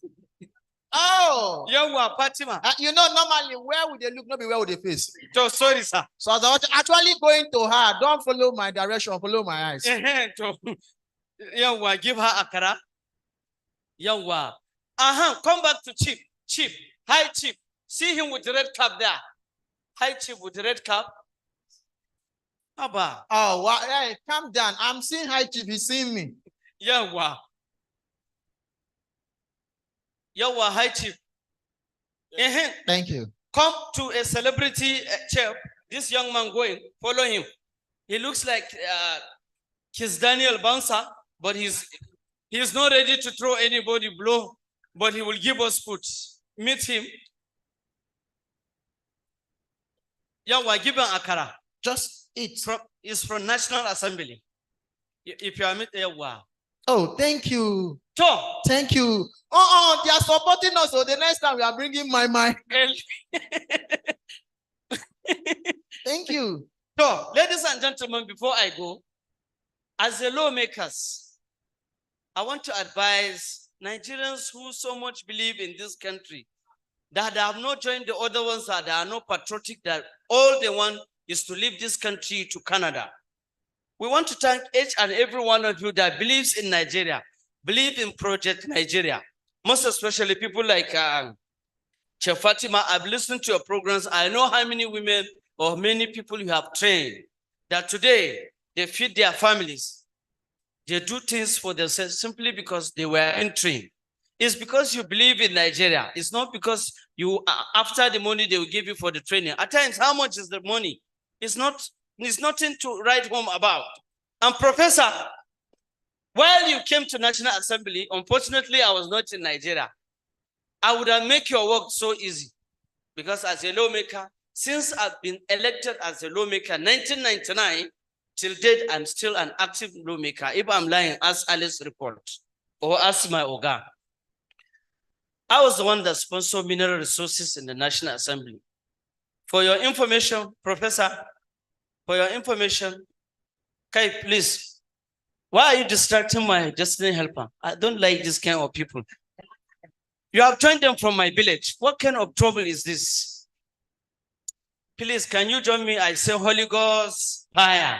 Haba, which kind of problem is this? Mr. Professor, I was the one, my first tenure as a lawmaker. After supporting Obasanjo in 1999, I gave him 2.5 billion naira. He won election. They gave me chairman committee on mineral resources. Because I love this nation, sir. I was the one that sponsored mineral resources. I can mention but few of them. I sponsor Coca-Cola, Fanta, Perus, Pepsi, 7-Up, Mirinda, Sprite. And because of this program, I want to tell Paul Nsuka and all of you, and you, the father of food security in Nigeria, Abi, free to right to food. Koba Hakaba, because of you, I'm going to add 2 additional mineral resources. After I leave here, on Monday, if I resume National Assembly, I'm going to sponsor Konuzaki and Sobo to be part of the mineral resources. Those in support say aye. Those against are not even here. If they are here, we are going to strand them. Koba Hakaba. Before I go, we don't have time. Your Excellency, sir, Professor, we have a problem in this country while we are talking about food security, but the problem is that our land is patterned. There's trouble between the farmers and the headers. We have done nothing to save that.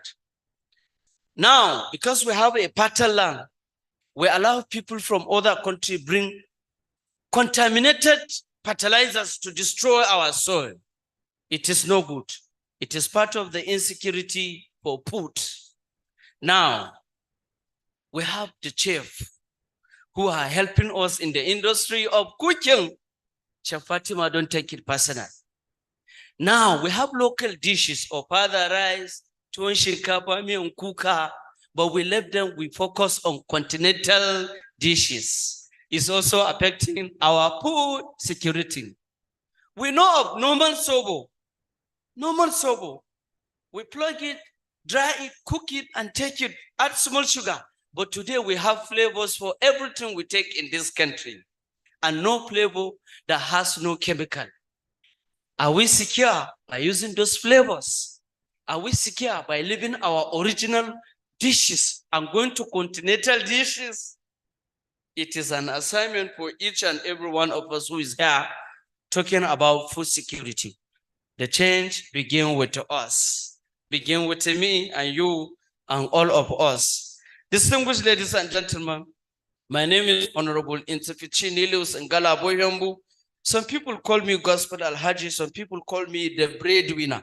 Some call me I is, not I was. Some call me Chairman Committee on Mineral Resources. At this moment, I want to take my leave.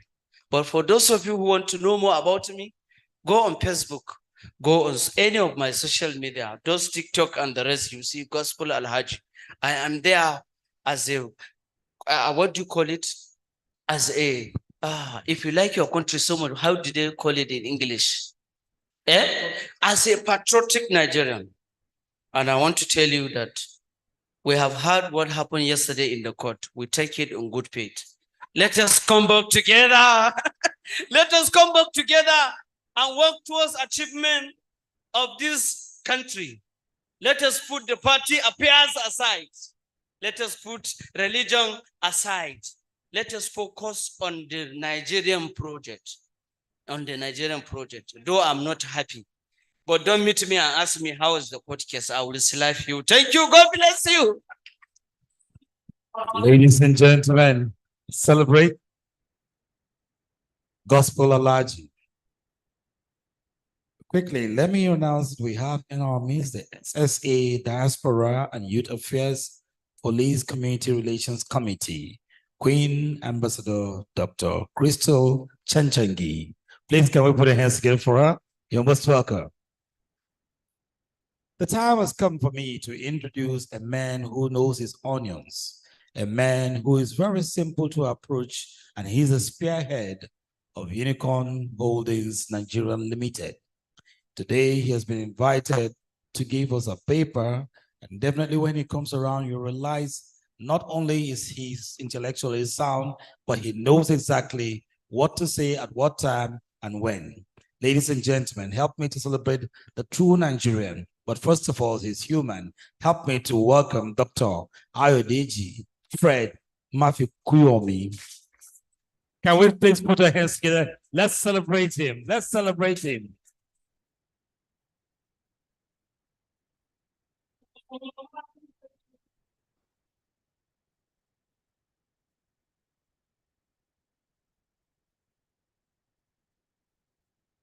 Good afternoon, ladies and gentlemen. My name is Dr. Ayodeji Fred Mafikuyomi. I'm a lawyer by training, but a business boy by my activities. I want to thank the organizers of this project. And I come with a gospel. My paper today, I will stand on existing protocol. The professor has created a feet for me to stand on. So I will stand on that feet, on that platform. I'm presenting to you today a title that is known by everybody.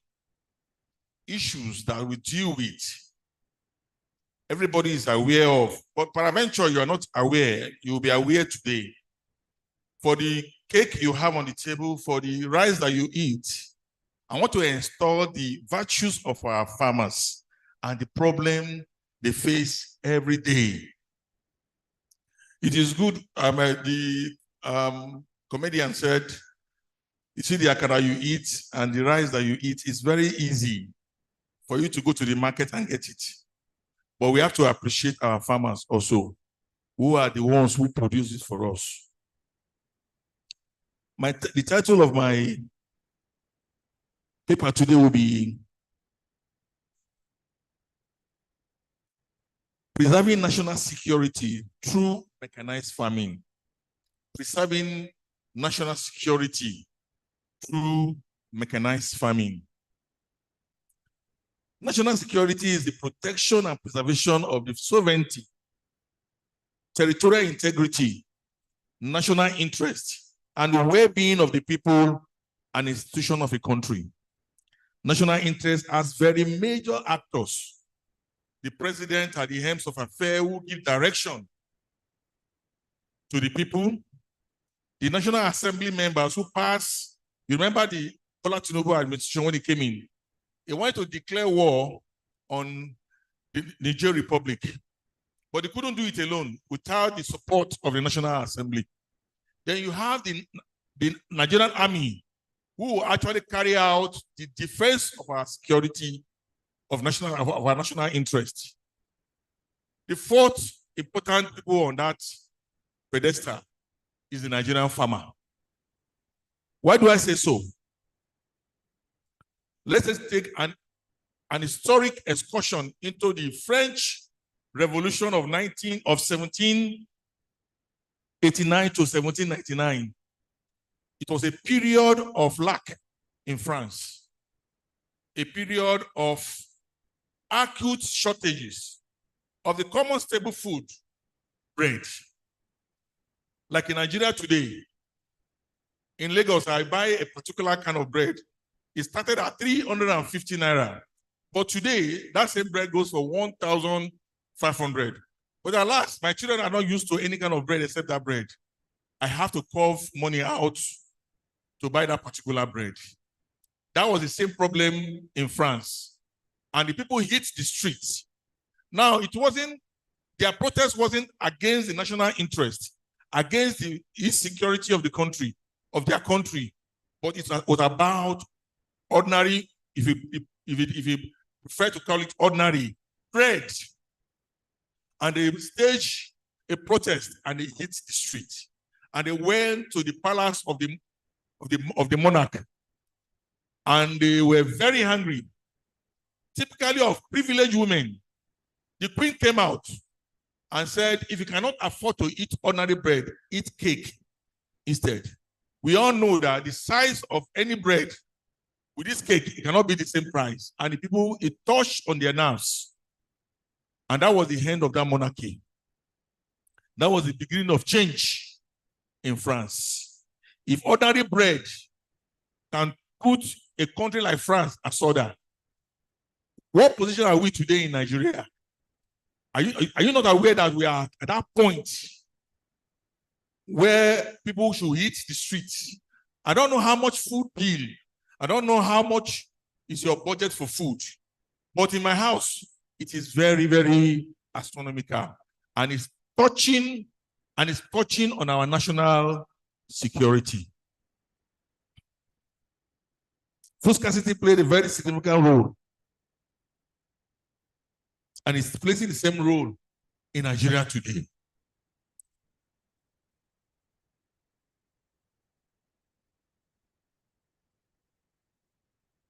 Nigeria is near and close to that situation. Thank God for our president, President Bola Ahmed Tinubu. When he came out and it was inaugurated, he declared war on food insecurity, a state of emergency. That made me happy, even though I was not in support of him. But for the fact that he has recognized that we are facing acute food shortage, and so he has declared. I don't know whether he has political will to support his declaration, but as a policy, the government of APC and that of Tinubu, they have declared a state of emergency on food insecurity. In my house, I've worked out the mathematics that the 90% of every food consumed in my house are consumed by my children. I and my wife accounted for only 10%. I know the reason why. Young people, they eat more because they need to dissipate energy. I eat only once a day.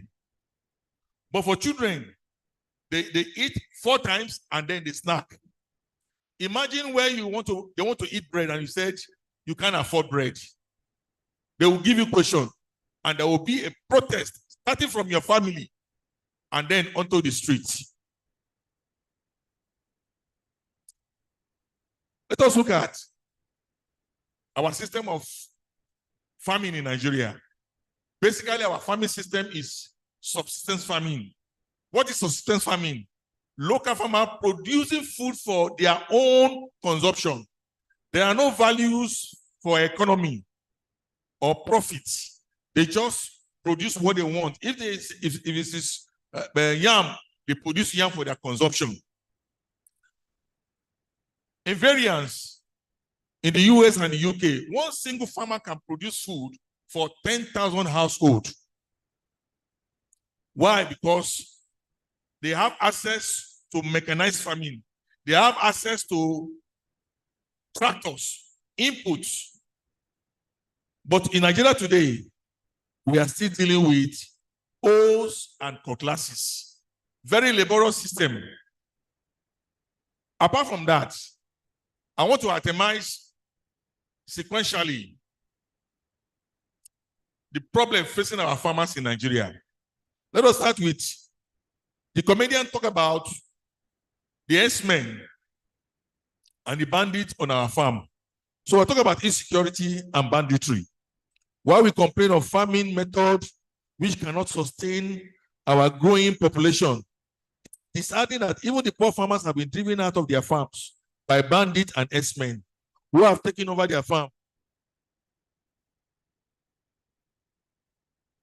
The story is also that in the southeast, in the southwest, and in the north here, to the point that the farmers have left their farm, the farm that have been cultivated have returned back into the forest that it was before.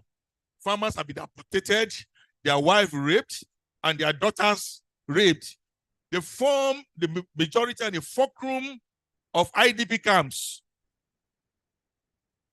Today, you already have farmers in our farms. In Zamfara, in Adamawa, and other northern states, farmers have to pay tolls to bandits to allow them access to their farm. What is facing us today is a crisis.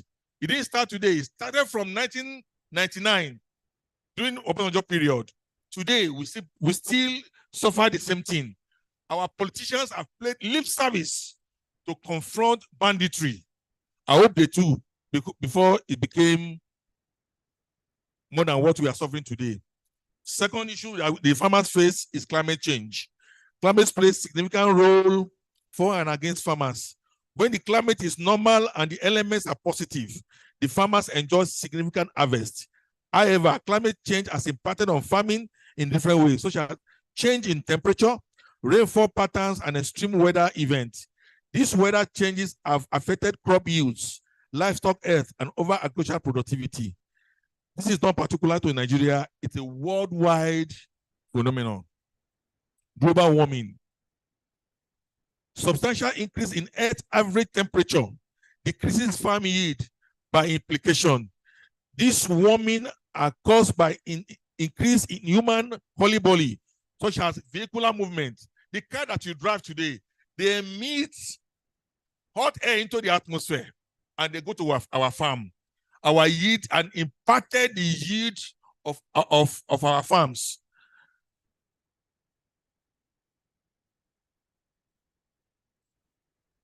What am I saying? The effect of industrialization. Everybody wants to industrialize. It's a welcome development. But you find out that industrialization has impacted on our farm also. And they have caused global warming. Urban development. In Abuja here, even farmland have become estates. You have emergency property developers. I don't think there are villages in Abuja anymore. Everywhere that were farmland have become industrial estates. As you pass through in the early part of Abuja, when Abuja became the FCT, you see farm from one point to the other. What do you see today? You have beautiful estates. This is impacting on our food productivity. Migration. We are in the syndrome of Japa. Even the local farmers are Japaing. I hope that they will not Japa that. Praise the Lord. Migration. Aside from the forceful removal of farmers from their farmland, by the incursion of bandits and herdsmen, the quest for better life, especially by our youth, has led to decrease in workforce in the agricultural productivity. Crude equipment. From this paper, a major challenge in the use is the use of local and crude equipment, such as hoes and cutlass, which amounts to back-breaking labor and sweat. This translates into poor harvest. The poverty prevalent among our farmers did not present from them the opportunity of deploying modern-day farm equipment, such as tractors, implements, and inputs, such as fertilizers, improved seedlings, etc. In the Southwest, farmlands are thick forests, which needs proper land clearing and preparation. What you call land clearing is not land clearing at all. What you call farmland are not farmland. When you plant on the kind of farmland that we have today in Nigeria, you have stones inside the earth. You have thorns and thistle and weed. They compete with your farm yield. In Indonesia, an hectare of land will produce close to 40 tons of cassava. But in Nigeria here, because your farm contained with not well-prepared land, with stones, with weeds, and other things, they yield just about 15 tons of cassava. I've analyzed the problem we face today, meaning that we cannot meet with our food needs. And because of the lack of our food needs, it has created opportunity. Nature abhors vacuum. Where there is vacuum, nature frowns at it. Where Nigeria cannot feed our people, they become a dumping ground for countries that are self-sufficient in their food need, who will look for other countries that need them or where to dump them. Yam is a staple food that is common in Nigeria, especially in Benue, in the Middle Belt, in the Southwest, and in the South-South.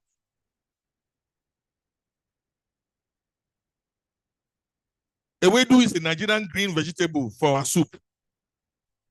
Great with amala, white or black. Pumpkin leaf, also known as ugu, is a vegetable in the Igbo people of Southeast. As we speak, the Chinese are importing China yam into Nigeria. And they are contending with the Nigerian yam in African stores in the US and in the UK. Ugu is now grown in Vietnam and is being imported into Nigeria. So when you buy your ugu in the market, you wouldn't know whether you're eating Nigerian ugu or the one grown in Vietnam. And I'm very, very serious about it. So also is ewedu. Ewedu is grown in Egypt and is being exported to UK. You think that when you eat amala in Canada, you think the ewedu is from Nigeria? No. Egypt has farm that grows ewedu. Vietnam has ugu. They export to African markets in the UK. A few years ago, the Chinese made an attempt to import garri into Nigeria. I don't know if they succeeded. One thing is certain. The Indonesians who took our seedling are exporting palm oil into Nigeria. I hope you know. Therefore, this is a clarion call to our local corporate farmers to enter into collaboration to help fight and wage war on food insecurity. Food insecurity is worse than external aggression. A country who cannot feed a citizen will implode with their consequence. Let me draw your attention before I close my paper. The paucity of agricultural logistics. On our farm, we need good roads. Our farmers, when they harvest what they need, they leave the rest of their harvest either on the trees Either they leave it under the ground where weed, termites will eat them, or thief will come and help them at night to carry the rest. We need silos in Nigeria. This is where we are looking at towards Nigeria, investing in agriculture. There are too much wastages, no silos, no modern day ban, and the rest of them. So when the farmer uses what they want, they leave the rest at the mercy of other elements. The last one I want to talk about is the gang up of corruption. Even when our farmers are able to produce food and they want to export the balance, do you know that between January this year and June, there are, let me shock you, there are over 1,851 cargo vessels that brought in goods from other countries. You say your Naira is going down. We don't produce anything for export. 1,851 cargo vessels came into Nigeria with their cargoes to discharge. They discharge 707,985 containers. 707,000 containers they discharge at our port. When these vessels are going back, they go back empty. Go to Vietnam, go to China. If you export everything to China, you take something from China to other countries. That's how you balance your trade. In Nigeria today, 95% of these vessels, they go back empty.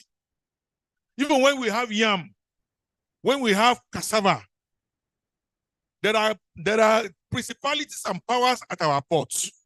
Who do you need at the port? When you want to do your exports, you only need your quarantine agency, and you need maybe the custom to calculate and calibrate your container. In Ghana, you only need 3 days to put your goods together and export them. In Nigeria, you need 75 days. Imagine your yam. Yam does not grow well in humid, it does not do well when you package them in containers. Let me tell you, agencies at our port, it's a story everywhere. At our port, you have the Nigerian Custom, you have the DSS, Department of State Security. At the port, the assessing yam. You have NAFDAC, you have Nigerian Police, you have MPA, you have NDLEA, you have Nigerian Export Promotion Council. All of them looking at your container. At a point, some exporters abandon their container out of frustration. And we are saying that 1,000 containers leave our shore every day. It's pure frustration. There is a representative of the NAFDAC DG here. Please, all the agencies of Nigeria who have considered these principalities and powers should come together and have pity on our external reserve. Because the more we export, the more your Naira will gain weight. The Naira is so anemic today because we don't export anything. The Chinese, they bought over 1,000 acres of land from me in Ibadan, and they grow food because they can bribe. Everything they grow on that farm is for export. But I cannot do the same thing because I cannot imagine myself giving anybody. How many people do you want to settle here? The NAFDAC, quarantine, custom, police, they will create issue for you. In fact, they will tell you when you try to meet up with a demand and with their papers, they will tell you, my friend, you cannot provide everything that I need. Therefore, this is what we want. Typical Nigerian situation. What is EFCC doing at the port? Unicorn Holdings Limited. I represent Unicorn Holdings Limited. We are importing tractor CKD. We import the parts with our partners in Pakistan. The headquarters of Massey Ferguson for Africa is in Pakistan. Our company, we built a factory in Ibadan on the Lagos-Ibadan Express Road. We are looking for partners if you are a farmer here, either corporate or individual. We put tractors together for state, local, and federal. We list tractors for farmers who cannot afford to. Can you imagine, in 2 years ago, I went to Pakistan to sign an agreement. Dollar was 460 naira to a dollar. And a tractor was, we pegged at 12 million naira. Today, the same tractor is 24 million naira. How many farmers can afford that? You don't have to worry yourself. We have opportunity of presenting to you today collaboration. You can put your farm together. We deploy our tractors to come and work on your farm. We can till your land. We can map your land through the deployment of drones. Therefore, if you are into farming, we can come together and sign strategic arrangements for your farm. In closing, this is a clear call on the government of all strata to come to the aid of farmers to provide food security. Just declaring a state of emergency will not be enough.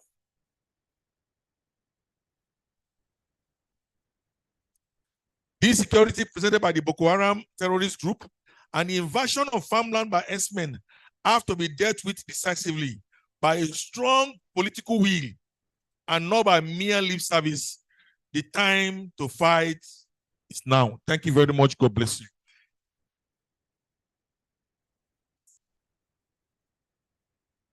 Ladies and gentlemen, that applause was not so resounding. Please let's celebrate once again Dr. Ayodeji, the spearhead of Unicorn Holdings Nigerian Limited. We thank you very much for telling us much more about what to do when it comes to investing in agriculture. He's one man that is so simple to approach. He definitely will give you the legal advice and also support you in every way he can. But just do one thing. Don't overshoot your runway when it comes to Dr. Ayodeji. Thank you so much, sir, for that. If you want his email, I will get his email address so that if there are questions you want to ask him or certain things you want to discuss, you could definitely send him a mail. He will definitely respond quickly because he has that quest to see that Nigeria becomes great, as it's been said that we are the giant of Africa. Quickly, before we get to the next item, may I quickly announce that we have in our midst the President Network of Women with Disabilities. Please help me to celebrate Lois Auta. She's already there waving her hand. God bless you. Welcome. I'd like to also announce that the food you're seeing today is being provided by these individuals. Calabar Pots. Please, can we clap some more for Calabar Pots? Chef Fatima, she's doing very wonderfully well. Can we put a hands together for Chef Fatima? Chef Glory also is part of those people who provided food for us today. And we have Southern Food Factory. Can we please put a hands together for Southern Food Factory? Now, for those of us that have our birthdays in October, hello, do we have people celebrating birthdays in October? 1, 2, 3, 4, 5, 6, 7, 8, 9, 10. You are too many now. I thought September was the highest. Anyway, Sha, whatever it is, September are the best. Do we have September in the house? So October, we're glad to announce to you that Nikki Cake Studio has provided a very beautiful cake that all of us will cut to celebrate all the October bonds. October bonds, make some noise. Wow, it sounded like market women. All right. When Dr. Ayodeji was talking about, he mentioned some things that caught my attention, that we are not the ones supplying ewedu to those people eating outside. We're not even the ones supplying palm oil. People are even supplying palm oil to us. How can a tenant become a landlord and a landlord becomes a tenant? We will change these narratives. Everybody will do everything possible to support. If you cannot get into farming, support anybody that is into farming so that the storyline will change and everybody will know that we are truly the giant of Africa. May I also announce to us today that all awardees here present, if your name is not on our list, kindly do us the honors of sending your support staff to write your name, or perhaps do us the honors to make sure your name is there as our ushers may go round to write your name so that we make sure that we do not omit you when it comes to those that are present for their awards. In a short while, we'll be going for the next session, which has to do with panel discussion. And after that, we'll have a stage performance and also induction of board members and award presentation. And then everybody will go back home to do the after party of this conference. But before then, I'd like to first of all introduce our moderator for the panel session, a very charming lady who's of many parts, and definitely when I talk about her, I appreciate much more why she was chosen to be the moderator of this panel session. Her very beautiful name is called Funke Felicia Obafemi. She is a professional administrator with over 17 years experience in top levels of administration. She's currently working at the Agricultural Research Council of Nigeria, ARCN, in the Planning, Research, and Statistics Department. Funke is a PMD for Pro certified with APMG UK. She's also a certified anger management. That's why if I introduce her fully, if you don't clap for her, you know she's an anger management expert. She knows when to press the button.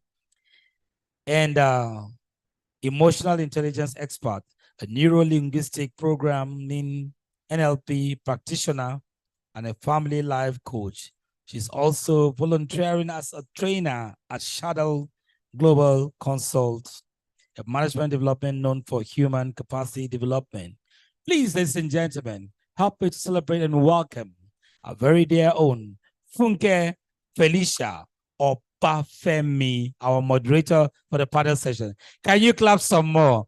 Can't you see? I love her complexion. They say blacks don't crack. Make some noise, celebrate her, celebrate her.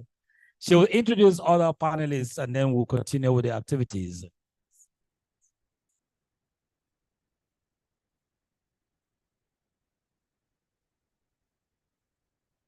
Let me stand on the existing protocol. I want to welcome everyone. Good afternoon.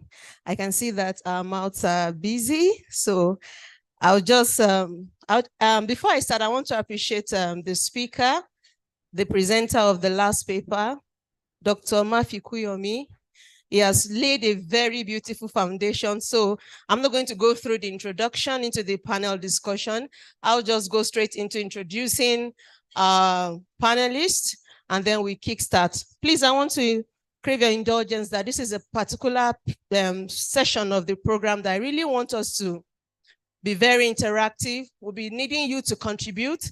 We'll be needing to hear from you. Maybe the speakers have been speaking and they've been speaking in theory. So at this session, we want to hear you talk about the practicalities of the things you're going through if you're a farmer or you are a policy maker. Okay, so I'll just start with our first panel guest. I have Dr. Ibrahim Daudu. Dr. Ibrahim Daudu is a veterinary surgeon, a One Health enthusiast, and a livestock merchant, and an epidemiologist. Dr. Dauda has participated in various training programs for esteemed institutions such as the African Center for Disease Control. He's also from the University of Washington.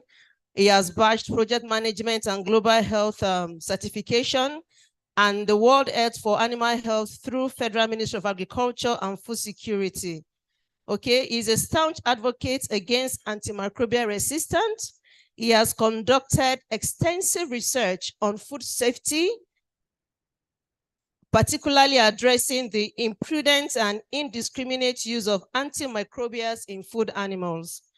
Okay, Dr. Ibrahim served as a civil servant under the employment of the FCT administration, holding the dual roles of epidemiologist responsible for disease reporting and public health officer at Kubwa Abattoir. So if you are staying in Kubwa, you are safe eating any meat you buy from the abattoir, okay? all right, because he is in charge of, he's in charge of the abattoir and tries to ensure that no meat leaves the abattoir unsafe, all right? So please, ladies and gentlemen, make welcome the NVMA FCT Financial Secretary and currently serving as the Vice Chairman of the association, Dr. Ibrahim Dauda. Thank you. Please, we can do some more. We can do some more.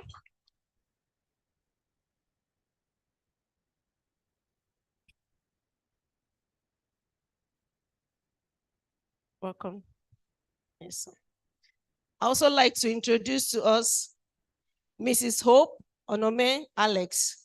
She has been rightly introduced, but I'll just say a little about what she is doing. She's a highly accomplished individual, excelling not only as a wife and mother, but also as the CEO of Onome Food Market. Excuse me. As a dedicated entrepreneur, Ms. Alex oversees the sale of products on both small and large scale. Our business primarily focuses on the distribution of agricultural produce, fast-moving consuming goods, and the exportation of kola nuts to various countries. Mrs. Alex's commitment to empowerment and others is evidenced through her efforts in training over 100 women in the art of agriculture, specifically in the storage and exportation of produce, contributing to reduction in post-harvest waste. She has formed partnership with various non-governmental organizations such as TechHa Africa to amplify her impact. Mrs. Alex's exceptional contributions have gained recognition and accolades. She had been nominated for and won several prestigious awards, including the Visionary African Woman Award, Nigeria Institute of Food Science and Technology Award, a National Entertainment and Peace Summit Award. Ladies and gentlemen, help me welcome Mrs. Onome Hope Alex to the table. Thank you so much.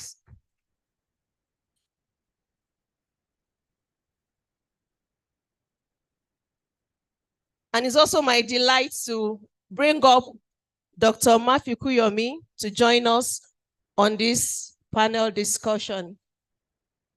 I think you will go to it. I'd like to have an extra mic, if we have. Thank you. Please, can we welcome him with a round of applause? Thank you.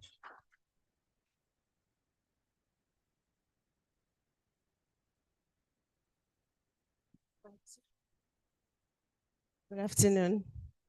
All right, let's quickly go into our discussion.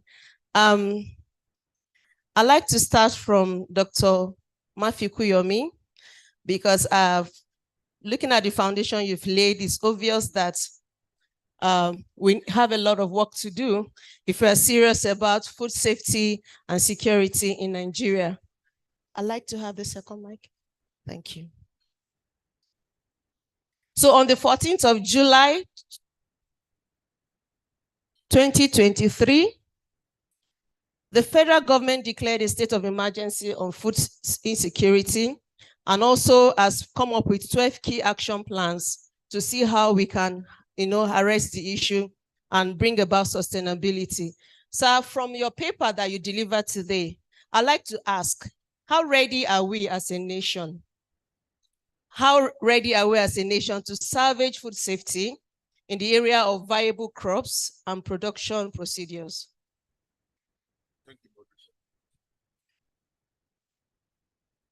Thank you, Modruto. When I'm invited to a forum like this, I don't know how to pander, curry, or favor government officials that are seated in the public. But we must face reality.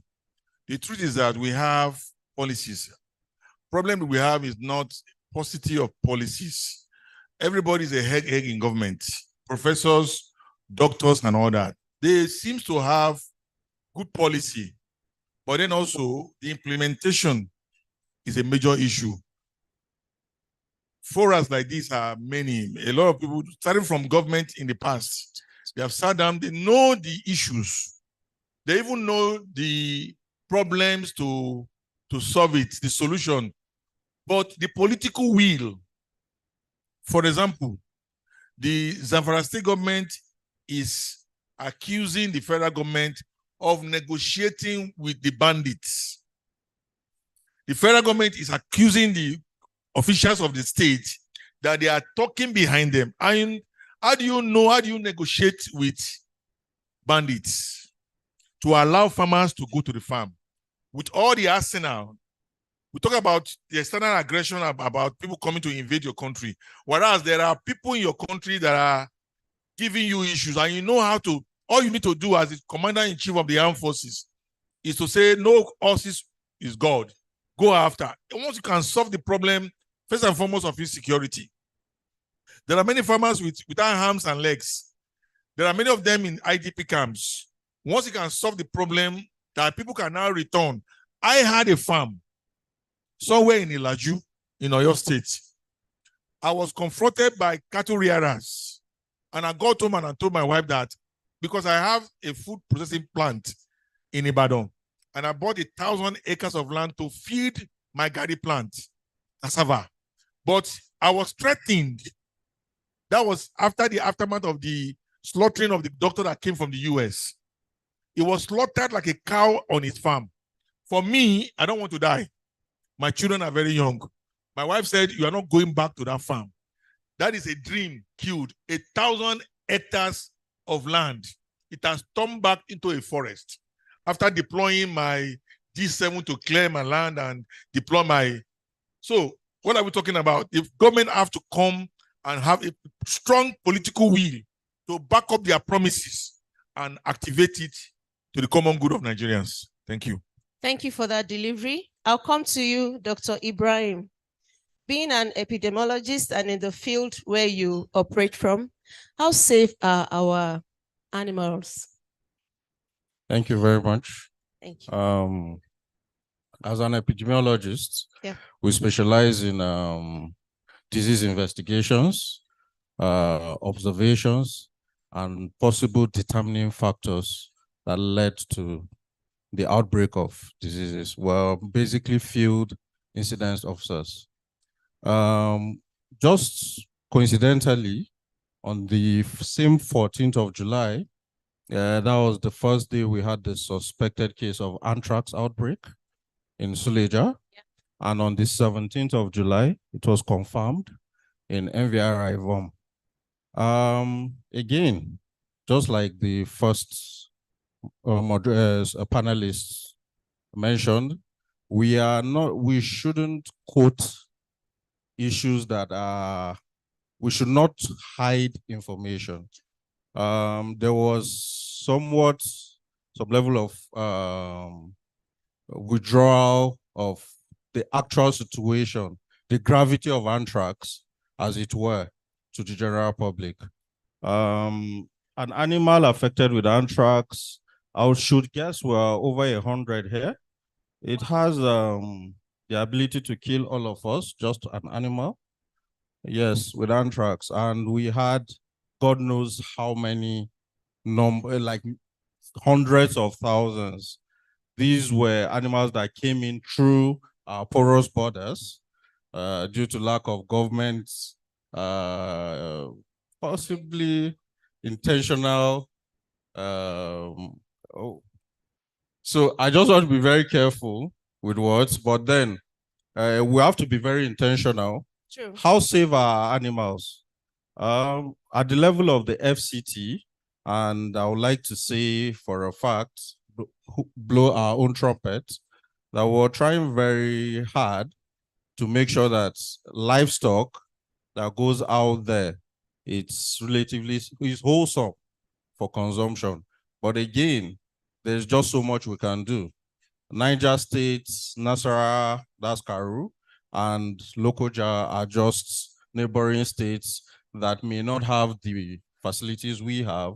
And these guys come in on daily basis. So we have a lot of chefs and cooks here. I would like to suggest that we be very careful what we feed our customers, because 60% of our diseases come from animals. animals and animal products. So if you buy fish from perhaps somebody that indiscriminately uses antibiotics, you're adding to what the FAO and the WHO term as the next pandemic, which is antimicrobial resistance. Just to give it a quoting, it is estimated that a bacterial staphylococcal disease that you may ordinarily spend about $200 treating now, it is estimated that when this pandemic comes, and it's in less than a decade from now with the present estimation, you'll be spending close to 18,000 USD to treat it. That is the gravity of it. I mean, for people that live under a daily average daily income of $1, I wonder where we would see $18,000 to treat ourselves. So our animals are relatively safe. How relatively? Like, what percentage can you give?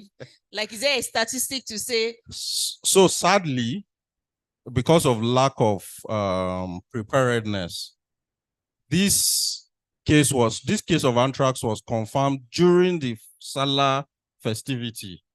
These animals came in from the borders, from Ghana and Niger and Chad.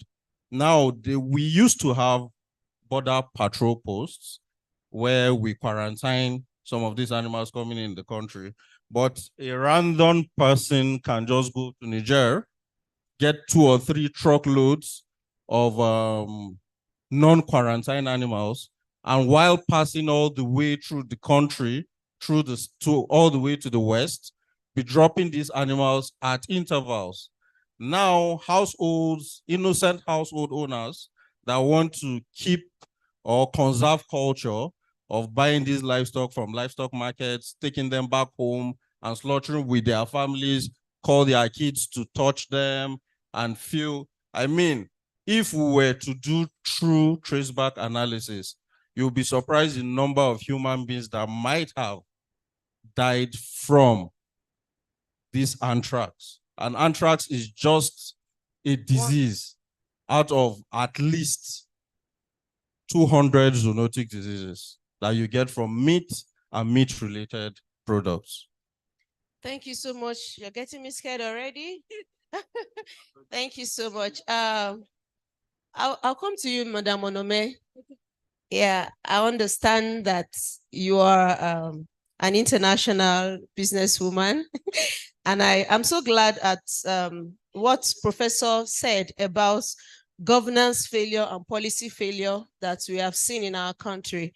So as a business owner and as an exporter, I want to know what impact as the governance and policy failure, what impact does it have on your business? Okay. We want a very practical Good experience. afternoon, everyone. Yeah, thank you. Okay, so there are so many things it has really affected, but I was able to list out some because when you speak to exporters, they tell you this is what their challenge is. And We'd this like is what to they are have, sorry, Ma, Okay. please, we would like to have it a little more quiet, please. Please, can we just have one house? Let's have it a little bit silent, please. Thank you. Okay, they say getting reliable buyers, product sourcing and quality, exchange rates, logistics, bad roads. And like Professor said, these things are governed by policies, but the policies are not put in use. You go to offices, you want to get documents, is a whole lot of, like you are begging to get the document. Somebody is trying to get a Nigerian product and they want NAFDAC to come and help them certify these things. They tell you, go and get a big house, set up a factory. Somebody that is trying to just build a business, how do they even get money to get a factory? They tell you, come to the office and get this certificate. You are going there. The secretary from the door is not even friendly. And I always say, we have enough products. You go to countries, And you are seeing your product, they are calling it Ghana yam.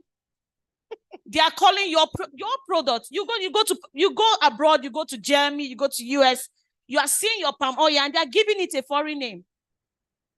They come here, use this same policy that is not working for us. I don't know how they do these things. But if there is a way this policy can work for a common businessman and a woman, it will be fair. Our roads are bad. Bad roads. You see, you go to places, you go to Kaduna, you go to Kano. Even interstate trade is even hard. Not talk of exports. Like something I recently started doing, I was even telling some people, I said, let's even forget this export thing. Let's do interstate trade. You go to Kano, there's a lot of grains. Ibadan has a lot of poultries. They don't have grains. Kano does not have palm oil. And we see palm oil wasting in Akwa Ibom and Delta State. So what are we saying? And by the time you do your calculations, logistics is eating our profits. And you still, as a business person, want to still do the same road.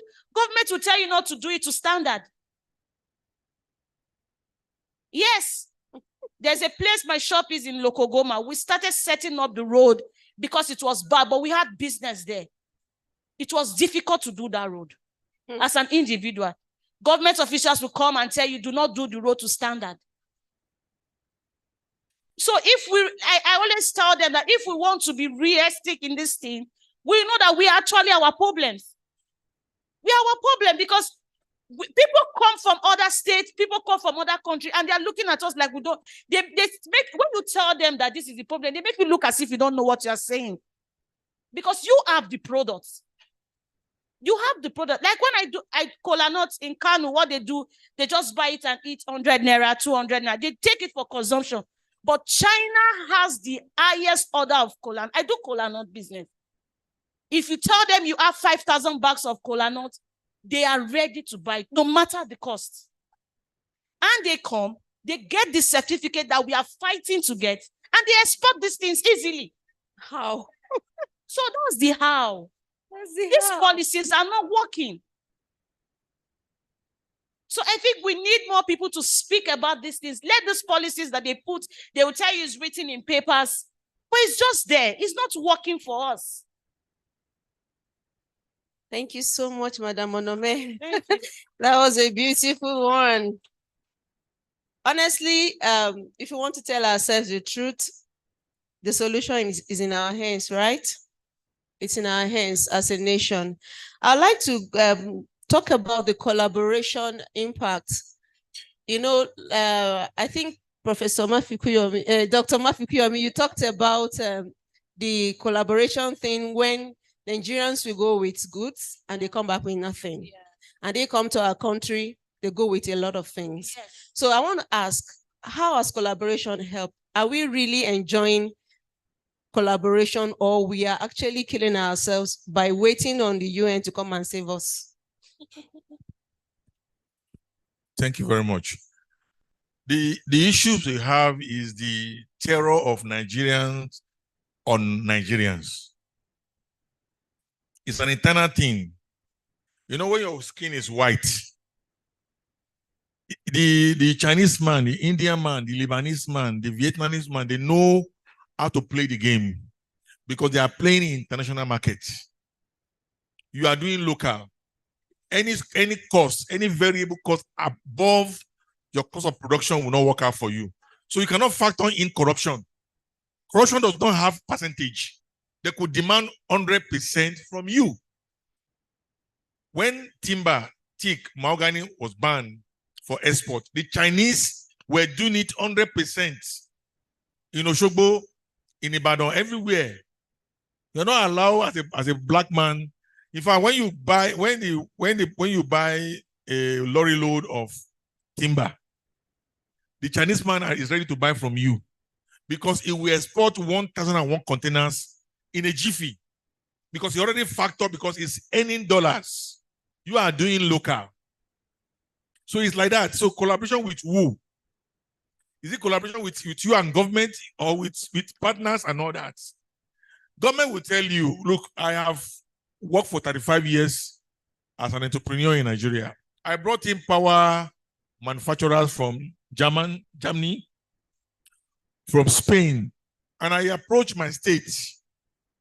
I said, they want to do 2 megawatts of power in every local government. And these people invited me to Germany, and they said, 3 of you and 2 government officials, come over to Germany, come and see how it works. What do they want to use? Non-biodegradable materials like rubber, plastic, tires, and the rest of them. They are clogging our gutters. Our environment is filled with them. Cellophane, nylon bag, PET bottles. To clean up our environment. You know what they told me? They told me that they're not looking for unsolicited power manufacturer. They said they're not looking for power contractors. You don't have power, yet you are still arrogant. The arrogancy of corruption. So when you look at it, how do you think many people, Japa? They are tired of the corruption. We are not tired of Nigeria. They are tired of the principalities and power I spoke about. That is the problem. So when you say you want to collaborate and they're telling you that we will license you before you even get the license, the problem is this. In the UK, if you want to get a passport, you fill your form, they minimize face-to-face meeting. You fill your form online. You upload your maybe tax plans and everything. And when your passport is ready, they will call you or they will deliver it to you. But because it will not work here, your internet will not work. So they want you to come so they can negotiate what they will collect from you. I just did passport for my children. 70,000 naira for a 5-year passport. Government fee is about 23,000 naira. So you can see the cost of corruption. So I cannot be here talking about collaboration because it has failed woefully. Maybe collaboration within corporate bodies. You have, like I said, if you have your land, I have my tractor. It's like a SIM card and a phone. So you bring your phone, I put my SIM card. It's a marriage. Thank you. Thank you, sir. I'll come back to Dr. Ibrahim. Do you want to share more light on that? What has collaboration? I want you to speak from the angle of the benefits, because truth be told, there are some collaborations that are working and there are some that aren't working, right? There are some that are political, they have political undertone and all. So I want you to speak from the angle of what possible collaboration are we not exploring at Pan-African level? Within the African countries, what collaboration are we not taking advantage of that could help us to be better as a Pan-African community? Okay, thank you so much. Again, about collaboration, coincidentally again, before this program, I was opportune to be in an African Center for Disease Control training outside of Abuja. I just returned yesterday. And it was organized by the African Union, where it's a tripartite training, sort of, where human doctors, environmentalists, and veterinary doctors come together under the One Health umbrella. So as One Health enthusiasts, we bring human health, animal health, and the environment, as it were. Let me just give a simple scenario where collaborations actually work. I'm a veterinary doctor. I'm a livestock merchant. I go get plants for my livestock. But then the farmer that grew these grasses, perhaps because of fear of locust, decides to use pesticides. Use pesticides on your hay, and I buy them to feed to my livestock, thereby depositing organophosphates. Human beings, here in Africa, how we measure social status is by how much meat you have on your plate. We go and generously buy this meat without proper inspection. We put this meat on our tables, and we're big men with our kids, and we feast. Now, if we of course, we know the dangers inherent. You know, kids start coming down with diseases like asthma, even cancer, you have a marriage ceremony and then you do some bokoto, a lot of bomo, and you didn't know that they use tires to roast this hide. Now, when you come to One Health, everybody is a stakeholder, including communication. I know this, you know this. What of the ordinary person out there? So there's need collaborations. Okay, so for this empowerment or the workshop I went to, were paid in dollars. Directors were there and they were saying for the first time in about 33, 34 years in the civil service, they went for a program that they got, even outside the country, that they got paid in hard currency.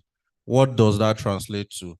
The African Union, of course, came in, worked with the National Center for Disease Control, Federal Ministry of Environment, and Federal Ministry of Agric, but they were in charge of disbursing the funds.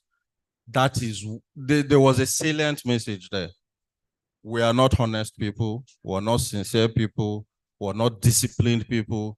So as much collaborations as we like to think we should have would not be so fruity if we don't tell ourselves the truth. We must be very sincere at our approach between ourselves, amongst ourselves. And these guys that, like the Federal Ministry of Agric and the Federal Ministry of Environment should sincerely form a One Health. In fact, it's supposed to be an agency, a One Health agency where the media is a stakeholder. Environmentalists are stakeholders. We come together, tell ourselves the truth, get this thing working, and I assure you that with sincerity of purpose, some of these problems locking will be a thing of the past. Thank you so much, Doctor. I want to say that at this juncture, you can actually put your question down if you want to send it to us, your question, if you want to send it to us or you want to ask. So you will have, in the next 2 minutes, we'll be asking you questions. Please, let's be free to ask our panel guests our questions. But I would love to have engaged us the more, but the people that are supposed to give us answers are not here, because I believe very much in the communication angle you brought in. A lot of people don't even know what they are eating. A lot of people don't even know what to do. Like at ARCN, permit me to say, there are a lot of intervention for farmers, but maybe they're rich. A lot of people don't even have access to this information. So I want to encourage us. There are improved seeds that you can actually plant to get more yield that are healthy. So I believe in the place of communication, awareness, creating awareness and letting people know that there are solutions for problems around agriculture. So to just give us a quick, a final note, what will you say that in the next 5 years might be the state of our agricultural, our agriculture as a nation? I don't want you to be pessimistic. I want you to be optimistic with what you have told us today and with all that we've learned today. In the next 5 years, how do you think, or where do you think our agriculture will be as a nation? I'll start with Mrs. Onome. Okay, like what I always say, Nigeria have a lot to feed us. We have a lot. So if I think women, I think people, YouTube is seeing, I think they used to see agriculture before as per se of a head work. Yes. But I can tell you that agriculture is the new gold. Yeah, is the new gold. I do a lot of agriculture. So when you see this, our seed, the way they need it, if we come together and do more of these things in a proper way, I think in the next 5 years, we shouldn't be talking of food insecurity and all that. I believe so. You believe so? I Yeah. like that belief. I believe so because let's just take a look at the north. There's something we discovered recently. There's a place in Kaduna they call the Pepper Hills. You can Google it. The Chinese people, they went there they want to set up a factory to do chili pepper for us. They will go to supermarket and buy it with our pepper. But I think when these people come and we are able to say no, it will help. I used to tell when I do business with people, I like that. I tell them that this dollar, that when we black men hear about dollar, it will look as if we've not seen anything. When you convert it to your naira, it's nothing. Once we just hear, there's this thing that dollar does. I don't know. Once they just hear dollar, they are ready to sell everything. And you forget that when they give you this same dollar and you exchange it to your naira, it doesn't have value. So I think when you keep your value to yourself and it's sold for a good price, is worth it. Thank you. Thank you. Dr. Ibrahim? Okay, so I would like to say we should take cue from people that have actually gotten it right. Yeah.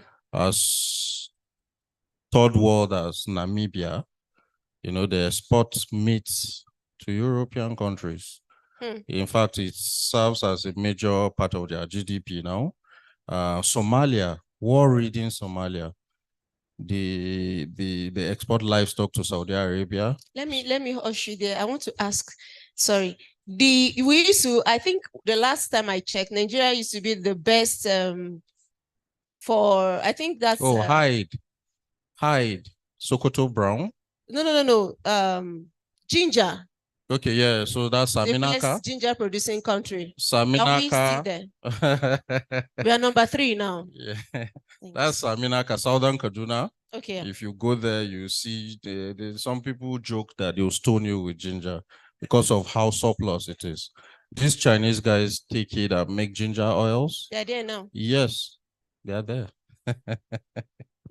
Thank you, sir. Mister. Nigeria is the highest producer of cassava in the world. But they don't have any global market.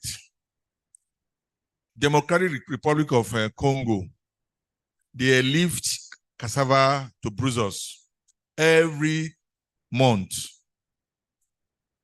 Nigeria is the highest producer of cassava, followed by, I think, DRC, then Ghana, then Angola. But in the world supply, in the world global supply of cassava, Nigeria does not send cassava to anywhere. Ghana is the highest producer of cocoa. They export all their cocoa, but when they get to Switzerland, in 2012, I was in Ghana and we were trying to export cocoa. They exported $17 billion worth of cocoa. And when they got to Switzerland and they did their processing into chocolate and the rest of them, they were able to get over $197 billion. God has blessed us in Africa with fertile land and all that. In the next 5 years, if you know what we are doing, I think I want to support government to put a policy that we should not sell land to foreigners. I think we should not sell land for the Chinese and the Indians. They bought all our farmland. They have. I think we should just lease our land to them. After they built our farm, we should take our farm back, our land back from them. Maybe every 20 years they renew. But when you sell for 99 years, it's a lifetime. Nobody lives forever. And they renew for another 99 years again. It's a perpetual ownership. But when you lease to them for 20 years, they farm the land, you're even wicked. Okay. In 10 years, we have realized your investments. You understand me? When we see what is coming on from your farm, we now double the, if it's not okay for you, you've already tilled the farm. We know what you are growing. So in the next 5 years, I think we have potentials. All the people that have jackpot, I hope they will come back, invest in farm. Right now, I have a partner here.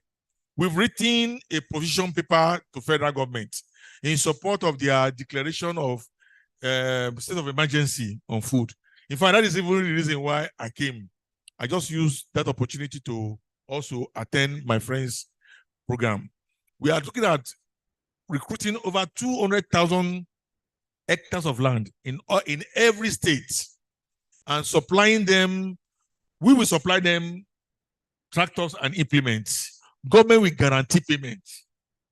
We will train young farmers to use the tractor, to know how to apply fertilizer. There's one thing to deploy equipment, to have it, and another thing to know how to apply it. I had a lady friend who hired tractor, but nobody to operate it. So she hired for 6 months, and the 6 months expired without using the tractor. We can train our young people to know how to manipulate tractor. I was in Pakistan and I saw their farm. If you see what they call farmland, you would like to sleep on top. No grass, nothing, fertile. And like I said, in Indonesia, when they plant their cassava, 1 hectare of land yields close to between 40 and 45 tons of cassava. In Nigeria, here you have less than 12 tons. Just that people who do cassava are major. So if you can collaborate, and if you have international body who can come and invest here, you have the land, let them bring their equipment. It will be a win-win for Nigeria in the next 5 years. We should have food surplus, I believe. Thank you so much. Please, can we give our panelists a round of applause? Thank you so much. I appreciate you. Thank you for your wealth of knowledge that you've shared with us. Okay, so do we have questions? Okay, oh, sorry, please just hold on. Thank you. Thank you. All right, okay, so you're number 1, 2, 3, and 4. Thank you. Number 1, please, quickly. Yes, please come over.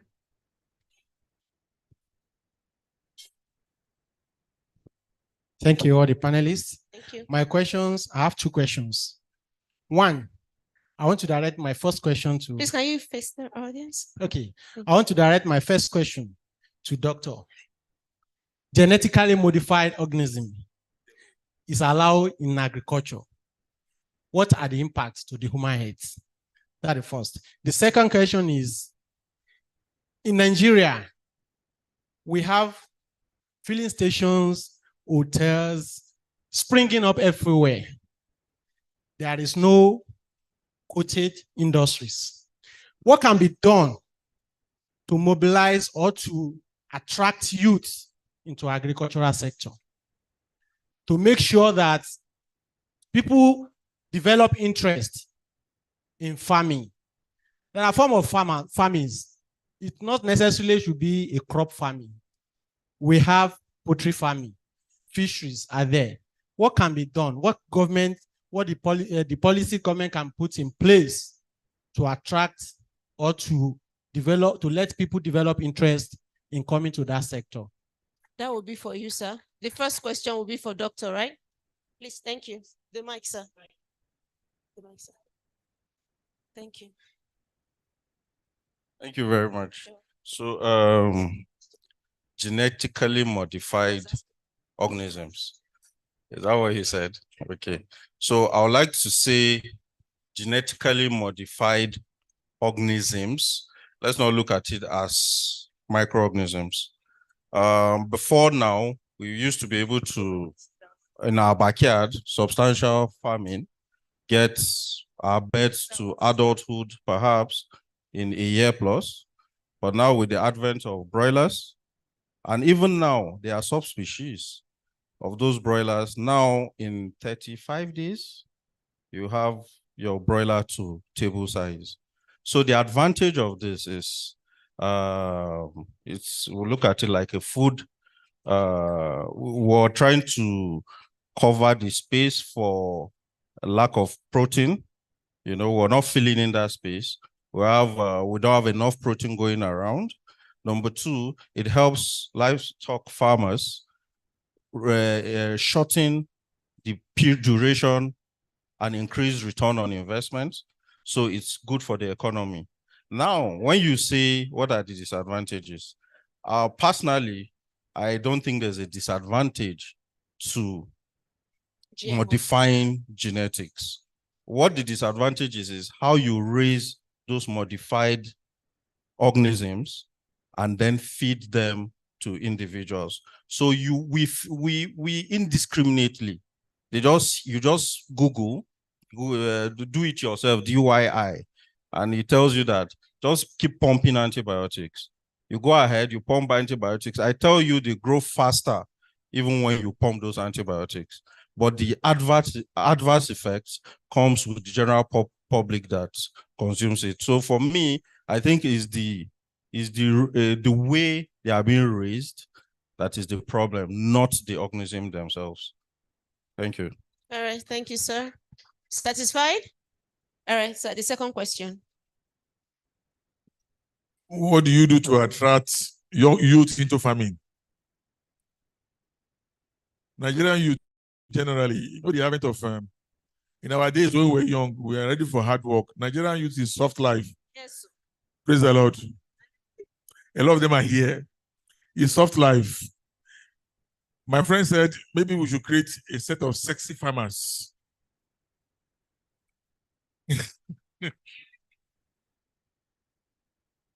I was at a forum in Kenya, and there's this beautiful girl. He said, I am a farmer. Coffee lady, beautiful. In fact, at the end of the day, a lot of young women followed her. She represents the youth. And they said, what kind of farming do you do? And she took her time to explain. Nigerian issue is a bit difficult. There are no roads to our farms. You are a young farmer. The kind of farming my father did, my great-grandfather, my father was not a farmer. Maybe my great-grandfather, it was a back-breaking time of farming because they marry plenty wives. Make sure they have male children. Maybe you don't know the reason why men want male children. It's to be able to carry yam and cassava from the farm. It's not because we like women. It is because of our business. Go and ask very well. That is the genesis of having plenty wives. You have plenty children to work on your farm. Women thought it is because we want to enjoy women. No, it's for our farm. So I think government will create the enabling environment. Modern farms in India, I was there, in Pakistan, they have good roads. In fact, they have this wheat farm, wheat. If you see the road, it's like it can contend with the road on the express road. If government can put road on our farm, even if you have a car as a farmer, young farmer, you can drive there and do your farm. You have access. We are selling bike that can carry, it's a logistic bike. If you harvest, you can put your, the bag, the one you use in carrying cement and pure water. With the modern equipment, young people will be able to go there. And then rural electrification. If you see a young farmer farming and there's music on the farm, if there is music, imagine your farm now, you are hearing Lowly Handy Top. The way you listen to music, the more you work. I think if you create the environment, a lot of young people, youth will be attracted to come and invite. Thank you very much for that submission. Thank you. And maybe just to add to that, maybe our curriculum in school. Yeah, so I think we should look at the curriculum in school and make it attractive, because the way it appears in school is like you want to go and suffer. All right, so thank you, sir, for that submission. Yeah. Thank you for this opportunity. My question goes to the vet doctor. I know that the quality of feed you give to your animal can make or mar human health. Okay. Now I want to ask you, so how would you describe the quality of feeds given to food animals in the country? Thank you. Please all that thoughts. I'll get the third question so that we'll just do it together. Thank you, sir. You can give it to him. The quality of our food that we give to animals. Then your question too. Okay, mine is not a question. It's just to also add to what we can do. Okay, sir. Can you let me hold you that on that? No problem. The last question, is it a question or contribution? question, please come. So, sir, you're going to talk about that once you are done with the question. Just sit down here, sir. Don't go too far. Yes, thank you. All right, thank you. You're welcome. First of all, I bring you greetings from the good people of Osun State. You're welcome. I had to travel down here to be here today. Oh, well, thank you. My name is Roland. I'm into snail production, into exportation of snails. And you are young. Thank you. Thank you. I need to sincerely appreciate Dr. Ayodeji Mafikuyomi for buttressing that major point on the principalities and powers that are really affecting us. I think I've been a victim several times. A few months ago, I lost a huge sum of amount of money, over $1 million naira, due to the negligence and some difficulties we encountered at the passage entry for exportation with our quarantine services. And this is what we're really going through. I wish the NAFDAC representative was still here. I could say this and express. You know, most times when they come to events like this, they come to do the security job of witch hunting SMEs, not to collaborate or to support us. Then to now go back and go and look at their file, to look at the status. Is this person registered? So most times when we come here, we don't want to talk. We just want to look and watch. We don't want to disclose our identity. So you can even have them here, the quarantine services and a lot of them. So then they do a back check on us. Sir, this is my question. How do we nail this part? It's really affecting us. Seriously. How do we know this part? How do we deal with it? Because when you meet up with this standard, they will come again next 2 years, that's another standard. When you meet up with this again, they will come and do this check, factory check and everything. And before you know it, you see that you're not even meeting the profits and you can't even meet up with their standard. So how do we eat and nail this part? That's my question. Thank you. Okay, Mr. Okong, I think you just give us your contribution and then we take all the questions.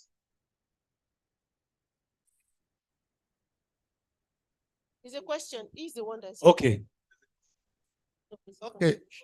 I'm very happy for this conference. We kept talking about the principalities and powers. What do we do? The human, like I always say, is the human factor. Is me and you. Like the Southwest, you know, the Southwest is very good. Ibadan House is very good in poultry, livestock, and all that. We just signed up an integrated farm at Egbe, Yaba West. Now the old Yagba, the old local Jai Kogi State only have, that Yagbas only have 2 poultries that serve local Jai and partly lorry shutdown. So the truth is we need to come together. The civil servants will continue to do what they need to do. If you join us at the Sahel completed program, yeah. we are, I don't know the word to use. Let's take action. True. If you know you want to do this business, face it. Be clean and we can face them. For us in Quebec, we're already doing that.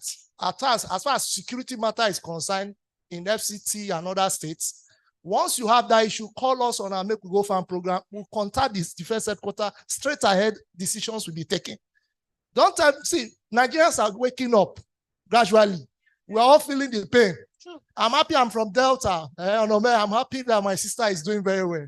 What I'm going to say is I'm going to work with this team. Let's come together and achieve results. For NAFDAC, we're already paving ways. All we need to do, like what I do, I don't deal with branch managers.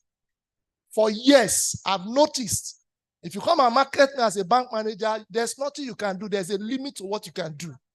So if we are dealing with DG of NAFDAC director, if these are core sincere farmers and processors, and we say we want to do the right thing, then let's come as a team, stand, take a decision without being tired. Look at Prof. I'm very happy when Prof told us he was the one who did the food priority or what? Right to food. Right to food. Dude, look at the extent he has done. My Prof, the same way I have gone. Giving government information, selling ideas to government is very expensive. They will not finance you. But consistency is what we stand for. If we stand for the truth and this is what we want to do, then we can get it done, sir. Thank you, sir. That's Thank what you I for want your to contribute. submission. We appreciate. Thank you so much. Sorry, That sir, was what's so your much. name, sir? Martins, I'm known everywhere on social media. I stand for that, and that is what we want to do. Martins is a member of the standing committee. So, Thank you, sir. okay. There's somebody that is raising his hand. Do we give him a chance or just one people? Please, very brief, very, very brief because of our time. Please, Okay. very, very brief. Please, very, very brief. Thank you. You can jog if you need to jog, please.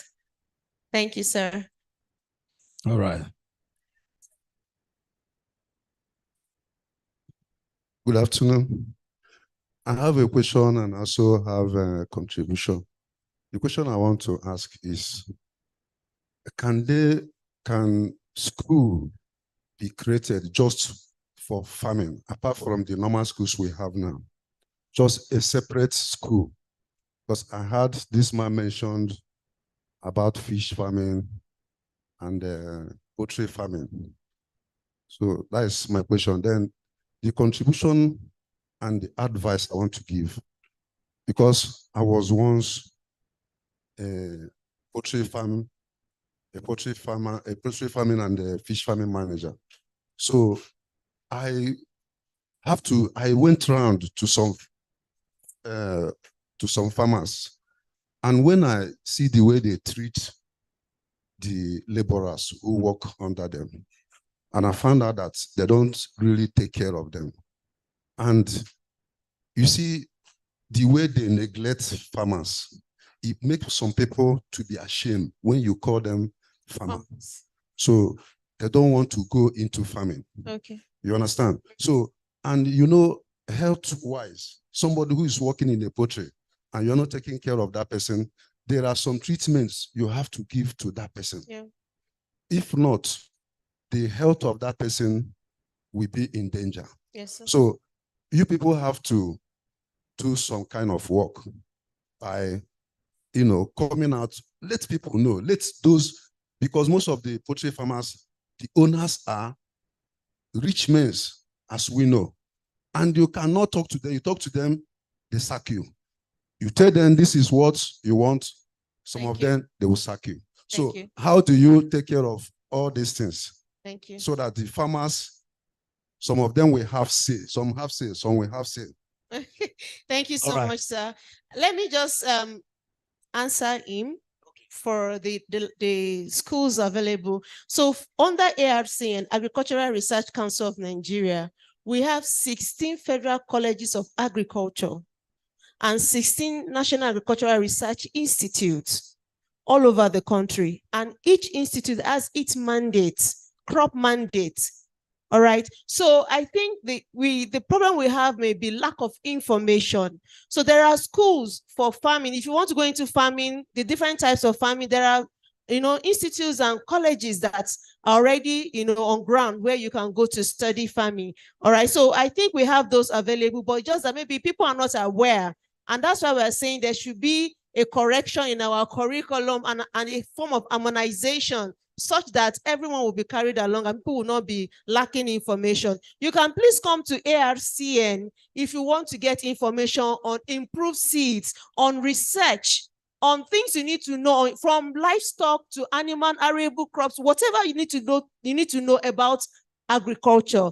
And then we have ARCN TV now. Please just look out. There are so many programs you will watch and you get information on what to do. So I think that has answered the other question. Thank you so much. So doctor, your question. Okay, on how safe the food we give to animals are. Yes. Okay, so that is very, very relative. What kind of farming are you into? Is it extensive? If it's extensive, these guys go out in the morning, fend for themselves, come back in the evening. You just provide little to no shelter. So you have no control over what they eat. These guys could go pick up toxic waste, even from, I know for medical disposal in this country, we are very poor with that. People go use PPEs, dump them in the street garbage. Yeah. These animals go, if I could project a picture of what we sometimes bring out from the rumen of these animals, you'll be shocked. Yes, over 20 kg of plastic, so these guys go feed on whatever they want, and then they bring it to you, little or no information by you. If you're semi-intensive, you provide some food and they go out. That is where the problem is. You don't feed as much as you should, so you put feed additives, equally carcinogenic. If you're intensively raising animals, and I understand where the guy that just spoke from is coming from, because really people don't treat their workers fairly, you know, so workers tend to steal from them. Yeah. These big men go to get ill advice from friends that you're just laughing over wine, and they tell you, instead of spending so much money buying commercially made feed, why don't you go and buy grains, a lot of grains, come and start mixing your own feed. Now you come and mix your own feed. 2-3 weeks down the line, your feed has spoiled because you didn't seek perhaps experts in cereal. I know there's a cereal center under ARCN. Yeah. So companies like multinationals like Olam, you know, they directly deal with the government to get their cereals from silos across the country. That is a better approach. You must make sure where you're sourcing your seed from is from a credible source. Somebody that farms 300 bags of maize would like to protect that maize against weevils, and then they use pesticides. You go and say, these are nice and fine looking grains. You go and, what do you call them? Grind them, do your mix and feed your animals. You're depositing pesticides in the feed as well as in the meat of this animal, and ultimately comes back. So, doctor, who checks those things before they leave the farm? Because that's the problem. We are just saying the same thing. So for veterinarians, right? Okay. But we are expensive. I just wanted to, earlier, I wish I addressed the issue of how to encourage young guys to go into farming. There's NISAL. What they do is they assess your risk. Then they help you liaise with CBN and the federal government to give you agricultural loans. Are you a poultry farmer or a crop farmer? We understand the bureaucracies behind being able to assess these loans, right? But it's not out of place to try. All right, thank you so much. This is how far we can go on this discussion. I want to thank all our panelists. God bless you. And for every one of us, agri business is everybody's business. Let's be safe. Thank you very much. Please, can we celebrate Funke? Let's take a quick photo. Okay. Well, thank you very much, our panelists, for really brainstorming on such issues that has given a lot of people enlightenment as regards to what to do if definitely agri is in their minds. I'd like to say, for those of us who would like to send questions and ask much about this program, please send your email to admin@internationalfoodheroesagency.org. admin@internationalfoodheroesagency.org. If you want to meet, okay. This is something interesting. There are some kind of drinks given to you now to refresh you for all the talks you've been doing. It's from Safi Mix. Safi Mix. Just check the calculation there and you'll see if it's possible for you to drink it.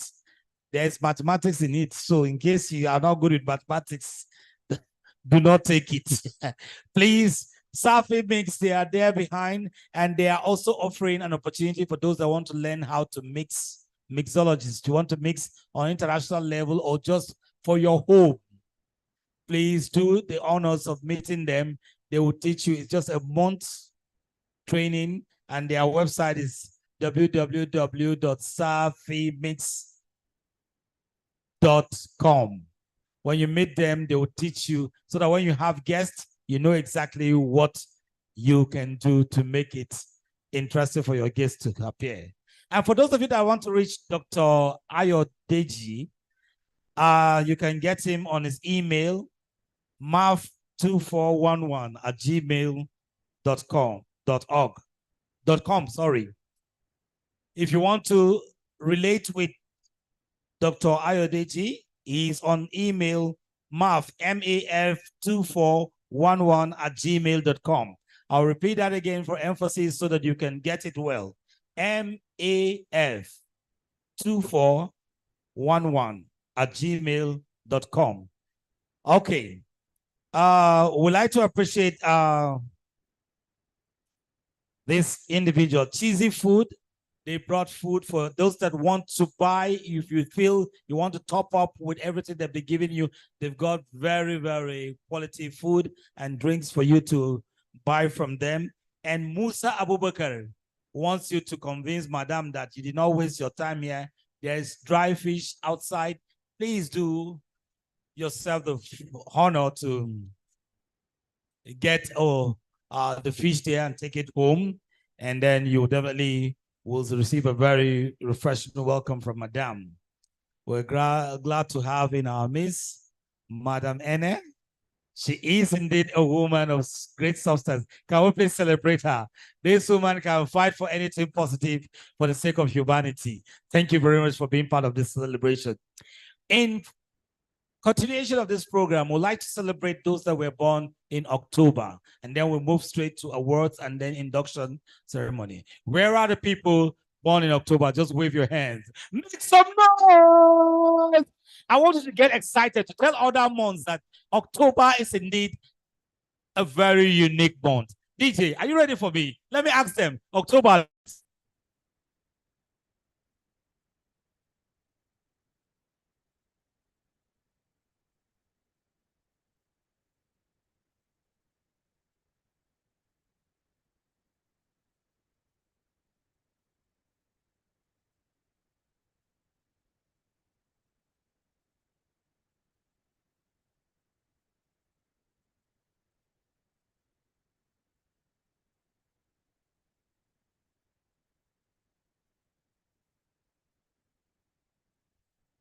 We're back again.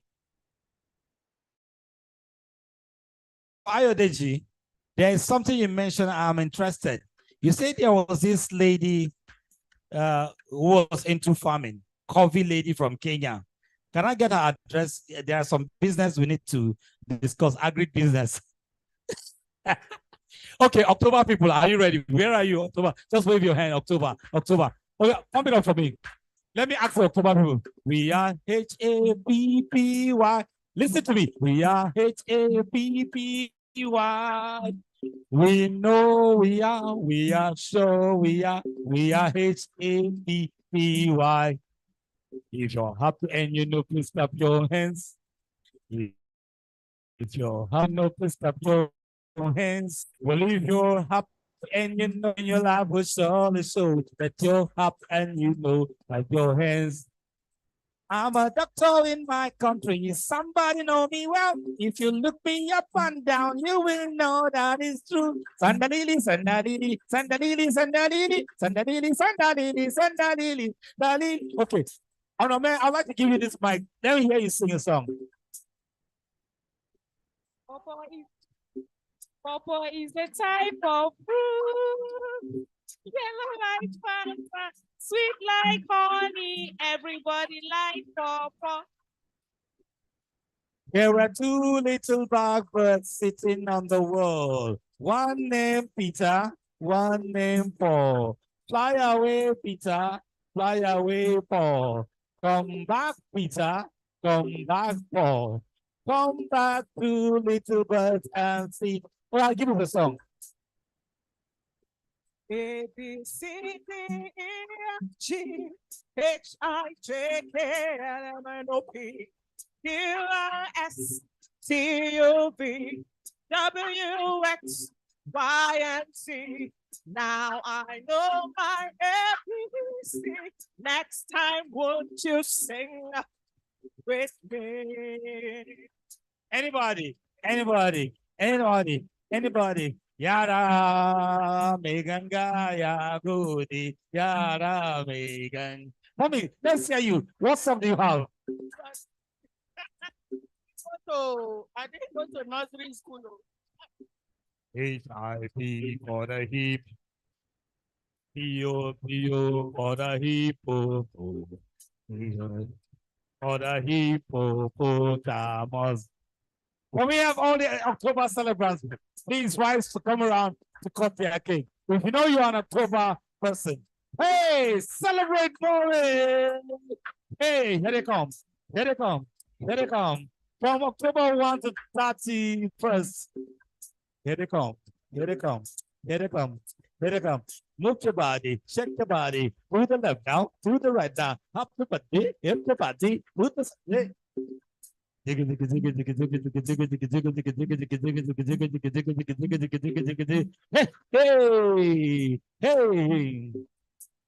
Now let me see the October people. Are you happy? Are you happy? Put your hands up, put your hands up, put your hands up, to the left now, to the right now, to the left now, to the right now. Professors, don't worry, just observe them. Okay, bring it out.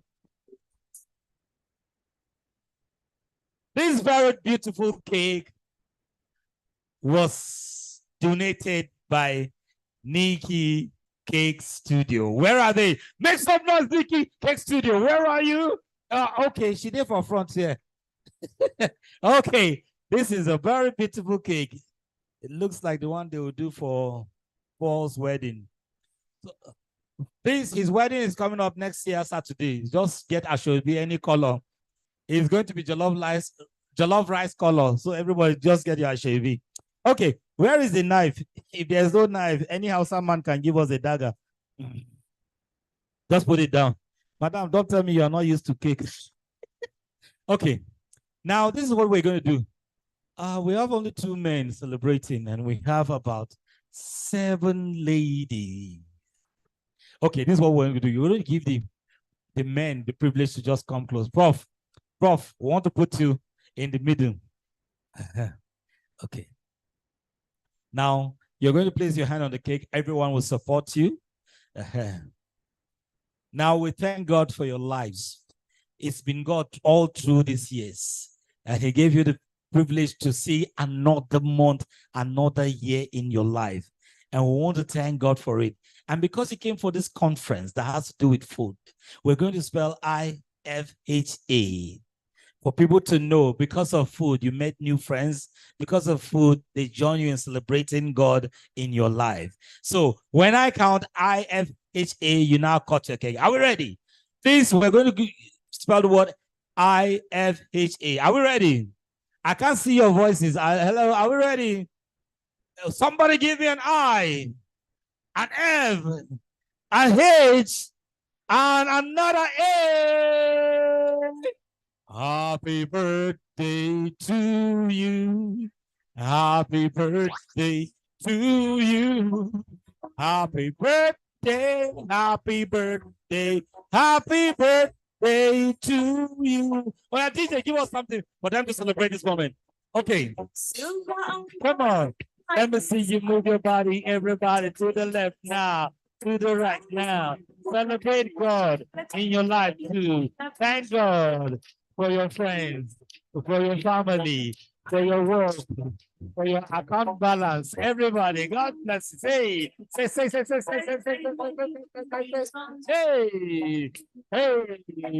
here we go. Say.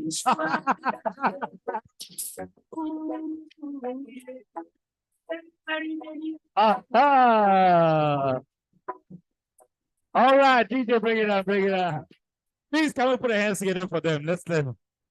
For they are jolly good fellows, for they are jolly good fellows, for they are jolly good fellows.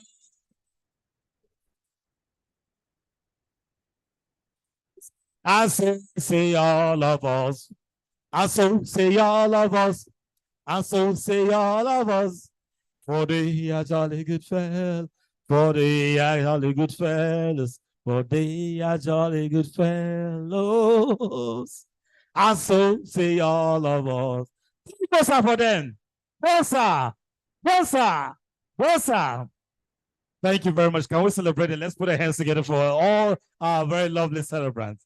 The Lord bless you, keep you in good health, and prosper you, satisfy you with long life. The time has come for us to appreciate much more those that have contributed so much to the worthy cause to which we are gathered here. And that has given us the privilege to give them awards for them to always remember. They have been appreciated for the little efforts they put in making sure that everything goes on fine. We like to, Paul. We would like to say that we have awards to be given to about 5 people here. Okay, we have 5 people that will be given the first award, and then we'll call the next category. And do us the honors, I'll be inviting our very dear own, our celebrated Professor Ayola, who will do us the honors of presenting the awards. Thank you so very much. I'm sure we can clap some more for him. Clap some more for him. If you are not jealous, clap some more for him. Thank you very much, sir. You can just remain here instead of stressing you to go there. To receive an award this day, I have on my list with no particular order, a very amiable lady who has done well for herself and is having a niche in the food industry. Please help me to celebrate and welcome Mrs. Hope Onome Alex.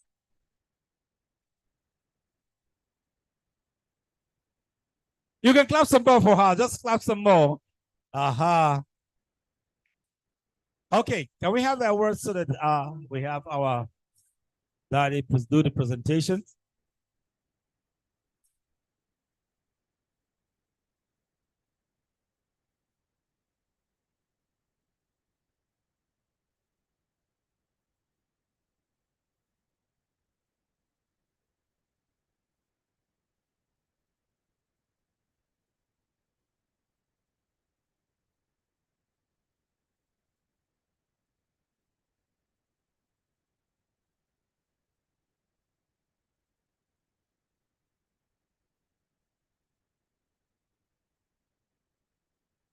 I was given an award in school from coming first from behind. This is for her. Ah, okay.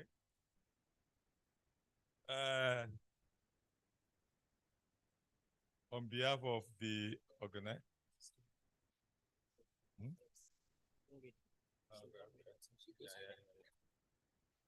It is my pleasure on behalf of the organizers, specifically IFHA, among others, to present this award of honor to your good self, Mrs. Hope Onome Alex. Congratulations.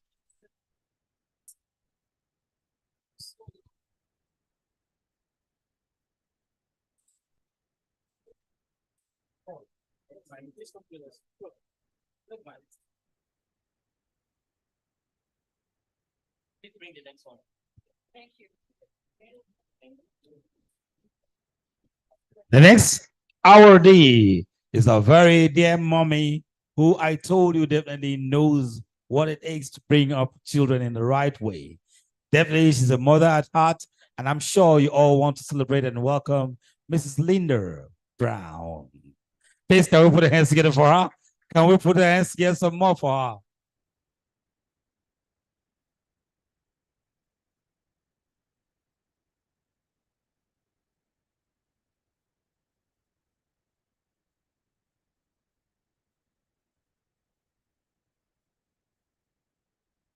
Madam Linda Brown, you're welcome. On behalf of IFHA and the collaborators in organizing this beautiful event, it is my honor to present to you Mrs. Linda Brown, this award of honor. Congratulations. Thank you.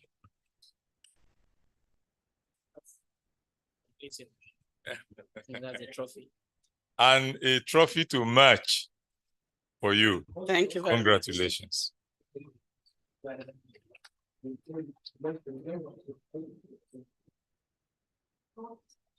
Who is going to present for me? Celebrate her. Let's put our hands together for her. Madam Linda Brown.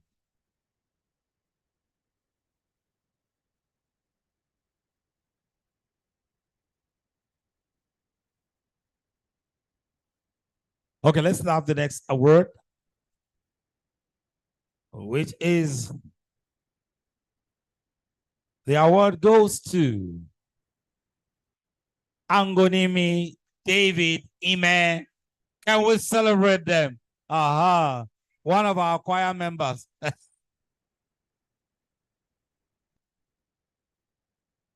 Madam Angonimi David Ime, congratulations.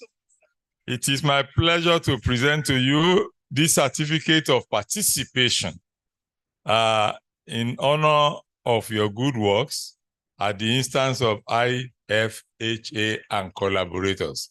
Congratulations again. Thank you so much.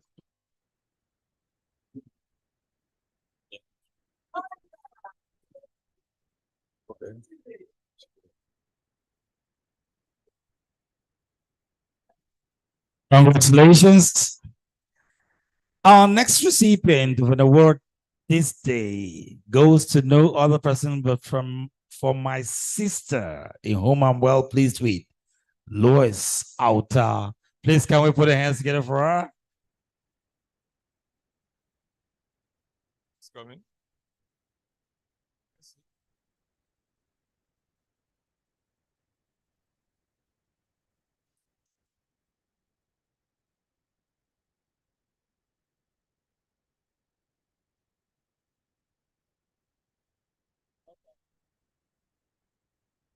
Oh, okay. You have to wait for her.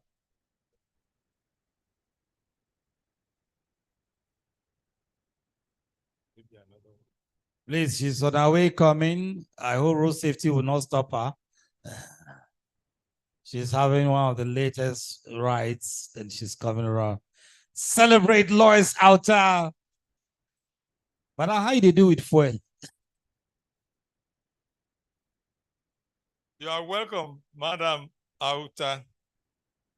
On behalf of IFHA, who had acknowledged your good works to humanity, and in honor of your good self, Madam Louis Auta, my pleasure to present this award to you. Pleasure. Yeah. Yeah.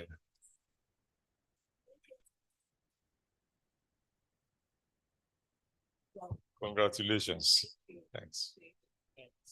Next. God bless you. All right. We thank you very much, Prof, for doing us the honors to present this award. Can we celebrate Prof, please? Can we put our hands together for him?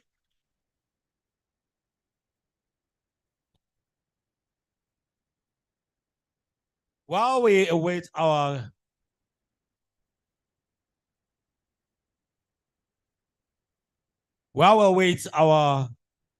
group members to sort out the awards, we'd like to bring a very special group that was brought in to celebrate all the people that were born in October.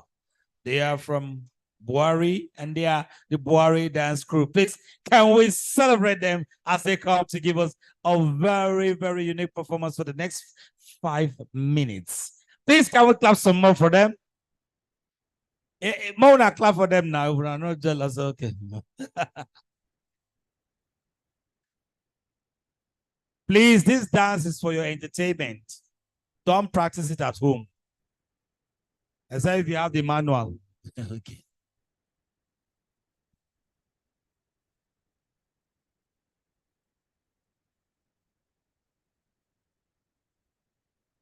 Awake, sleeping soldier. For the sake You have been advised, don't practice this at home. For the sake of the nation.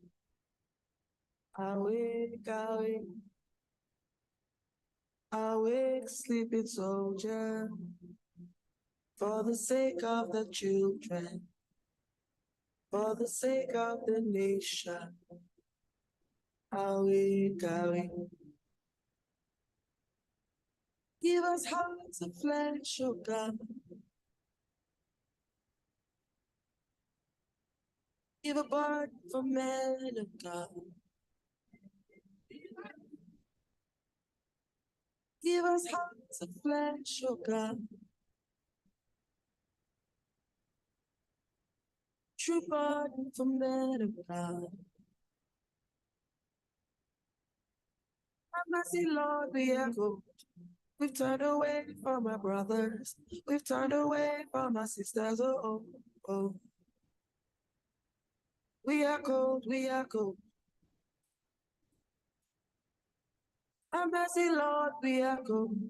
We've turned away from the crying. We've turned away from the dying. Oh, we are cold, we are cold. So we run, run, run after money. We run, run, run after power. We run, run, run after money. We run, run, run. Have mercy, Lord, we have. We've turned away from our brothers. We've turned away from our sisters. Oh, oh. We are cold, we are cold. Have mercy, Lord, we are cold. We've turned away from the crying. We've turned away from the dying. Oh, heal our own hearts.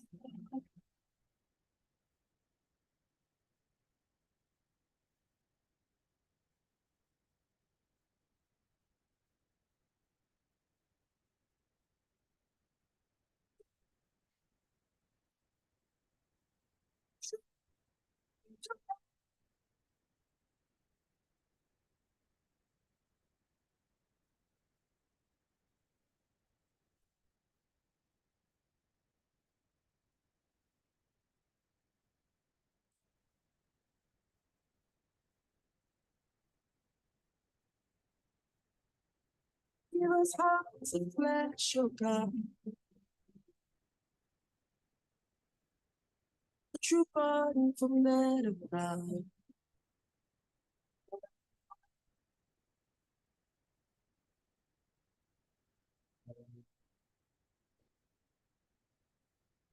Launch.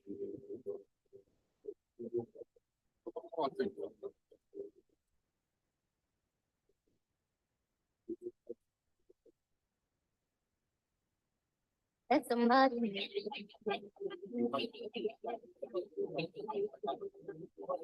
Let somebody.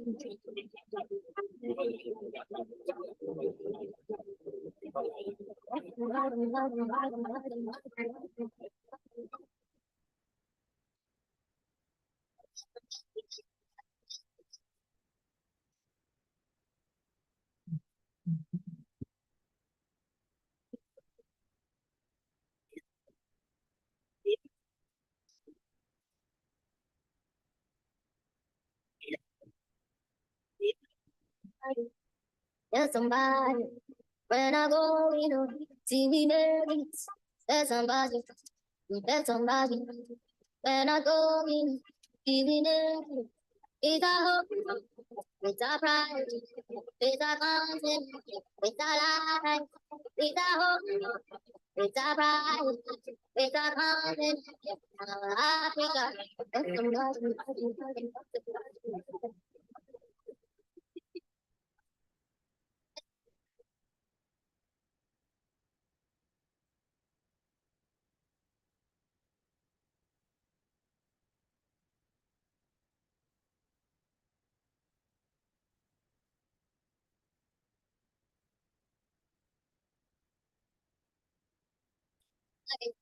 I wanna take my ride, I wanna spend some money, I wanna dance all night, I wanna check my bag, you know that's my life, I wanna spend some money, I wanna dance all night.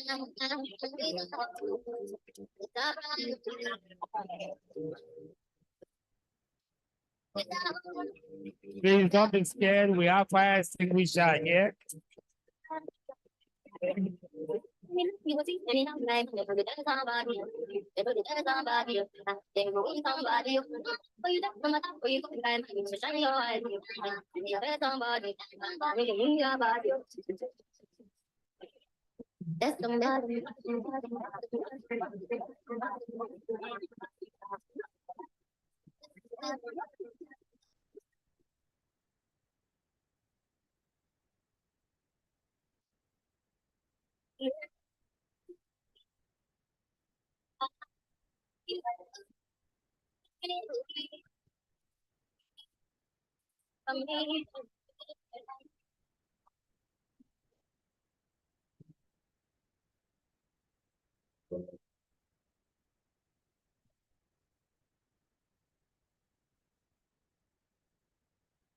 Please, they are here to start their online training.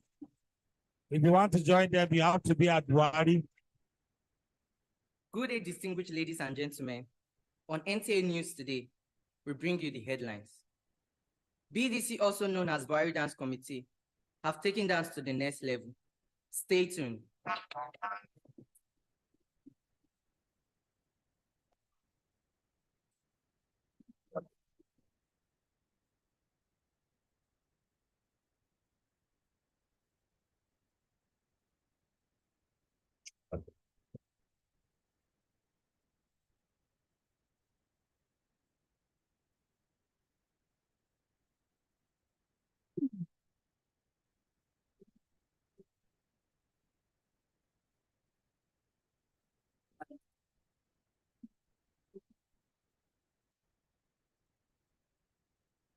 Hello, with everybody for you. I did just shake hello. What is up, hello? Hello, feel back like I get hello. Them say I did good hello. Them say I did good hello. I'm gonna make you do that. Say you get the power. Pick me up, get to the power. Get to the power. What them saying? You know how to speak your get to.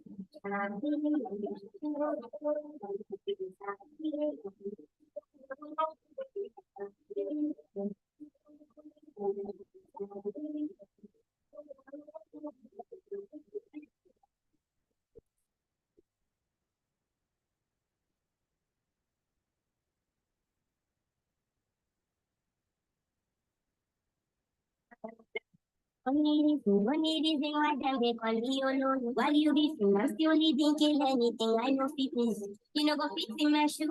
I fashion give me shoes. Wanna be someday learn to tomorrow. It's really good for you. I'm gonna make you do that. Show you get the power. Pick me back to the get to change it. Get to this in your power. You know be your get to.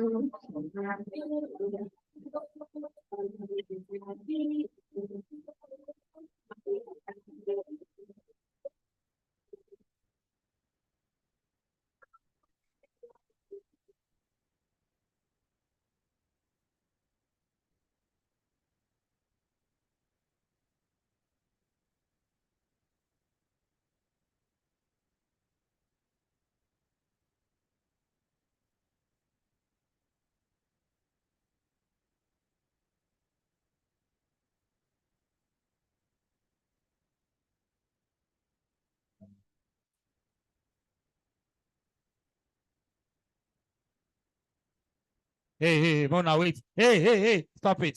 Why are you clapping for them? Something I can do? Should I do it? My doctor says it's not good for my health.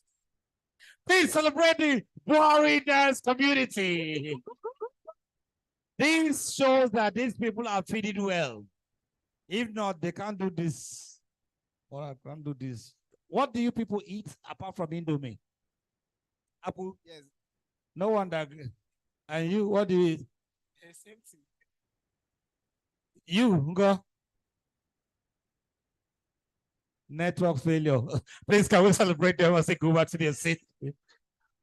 Thank you so very much for your performance. We're going to bring the next category of awards to be given here today. And I'd like to invite Mr. Malaki Upong, former broadcaster with Radio Nigeria. Please, can we celebrate him? He will do us the honors of presenting these awards.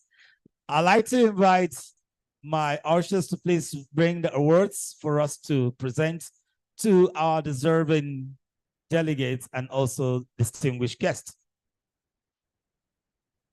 To receive an award today will be for the very enviable organization, Unicorn Holdings Agrotech. Please, can we put a hands together for Dr. Ayodeji as he comes over to receive on behalf of Agrotech? Or you have any other person to, okay.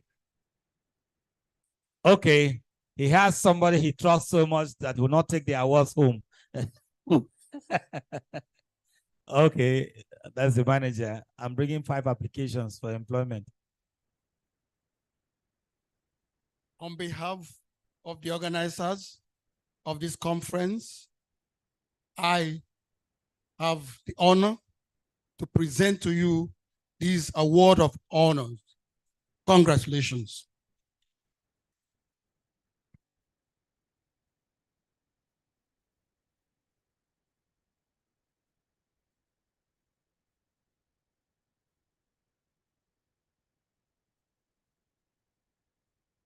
Congratulations, Unicorn.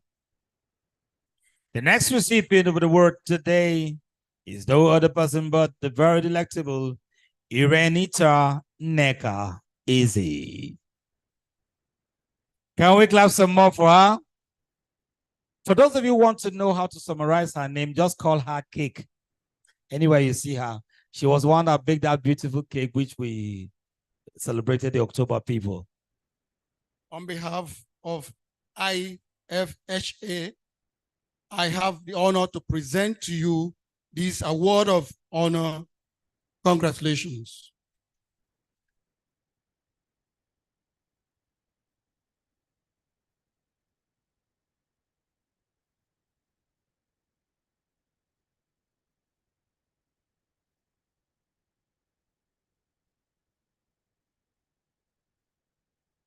That trophy you see, before it didn't have the food in it because some people were using it to eat food. So we had to put food inside to say there's no space. Okay. Our next recipient is no other person but Chef Gloria Abama.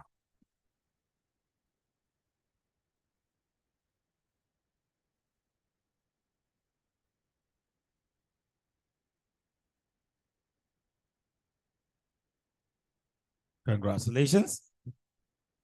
Congratulations.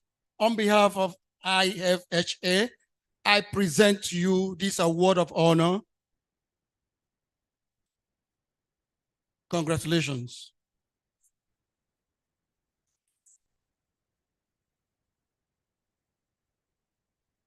I'm sure you can celebrate them. Put your hands together so much more for Chef Obama. Okay. Congratulations. I can't eat the food where they cook. Okay. Our next recipient for the award today is no other person but Yemi Gold Ijoma Esisika Giver. Is that a sentence or a name? Wow, which means they cannot steal your identity. Wow. On behalf of the organizers, I have the privilege to present to you this award of honor. Congratulations.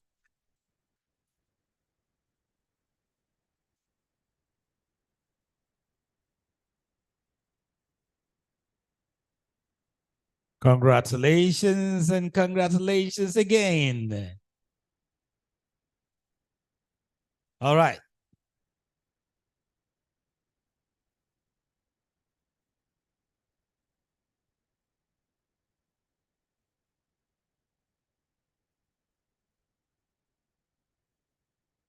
Okay, our next recipient is no other person but Chef Stone.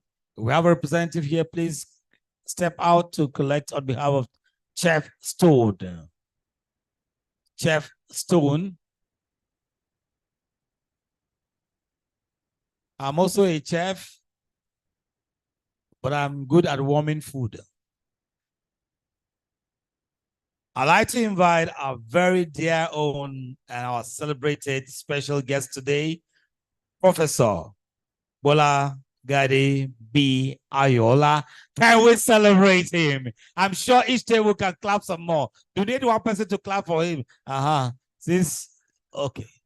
Congratulations, sir. Congratulations, Prof.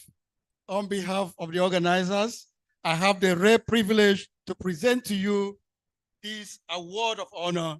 Congratulations, sir. Thank you very much.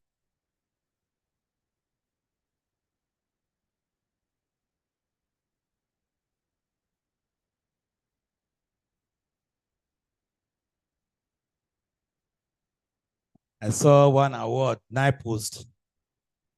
When they were giving the award, they now said they will send it through post. The man now say, "Okay, you no go reach us." I say, "Okay."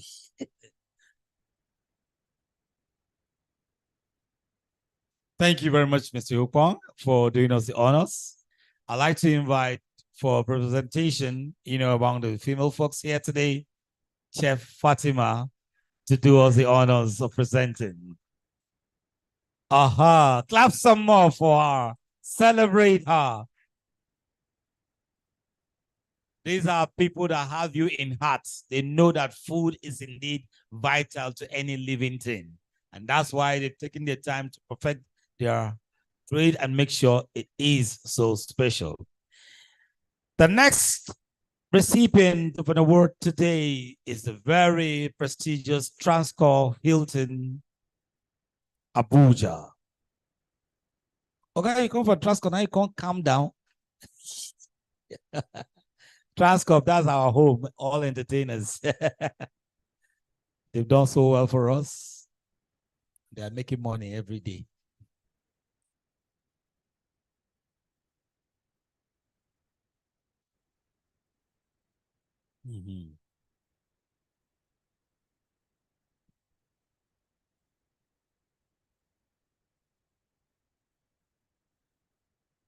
Congratulations.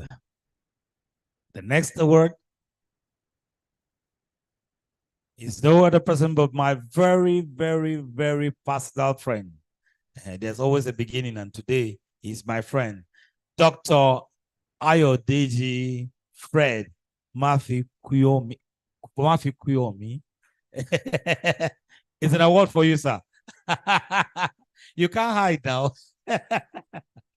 All right, congratulations. Okay.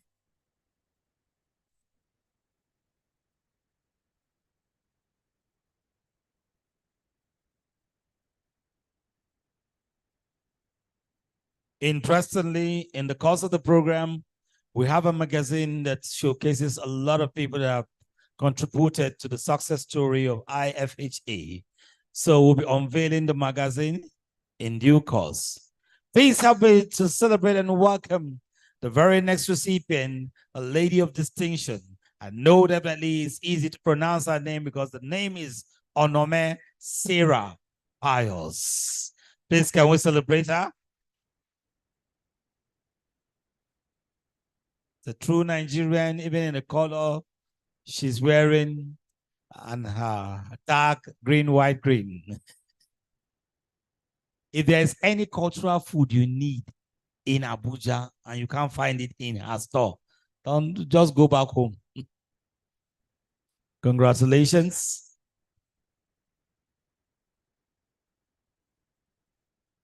All right.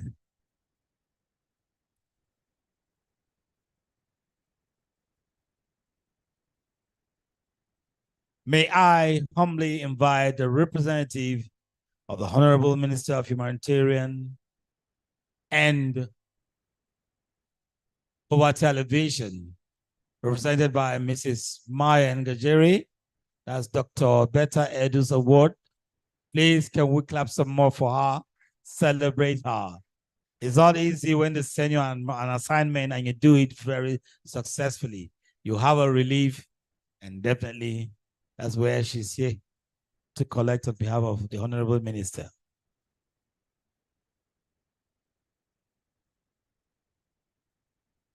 Congratulations. Okay. Interestingly, Chef Fatima was thinking she just came to do all the honors of presenting the award and going. But we'll definitely have to give her an award because she's truly an amazing chef. May I humbly request that, Prof, that you do all the honors of presenting to the chef extraordinary as she receives the award Celebrate her. I am very pleased to do that. She's my neighbor.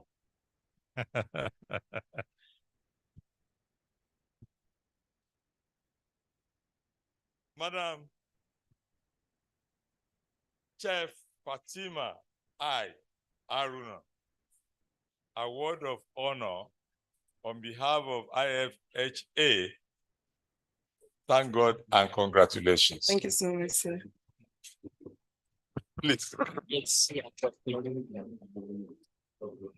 You carry this one here. Carry this one. Okay.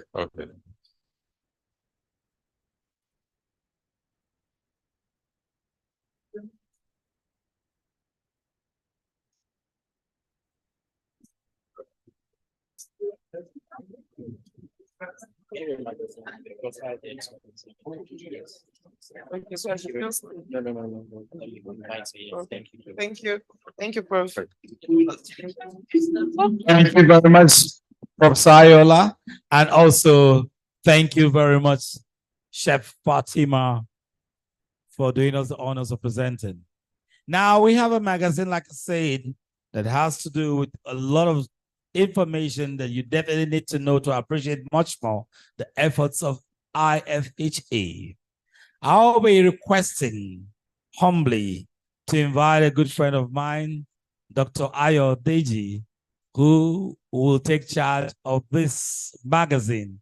I will be supported by the award-winning public relations specialist in West Africa, Mr. Alex Nwanko of Alex Reports Amity Global Network CEO.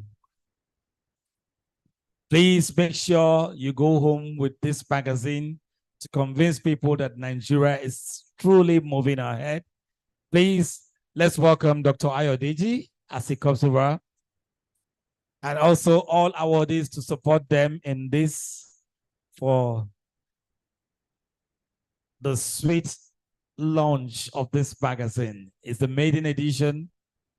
You support this magazine, you launch this magazine and encourage others to do the same thing.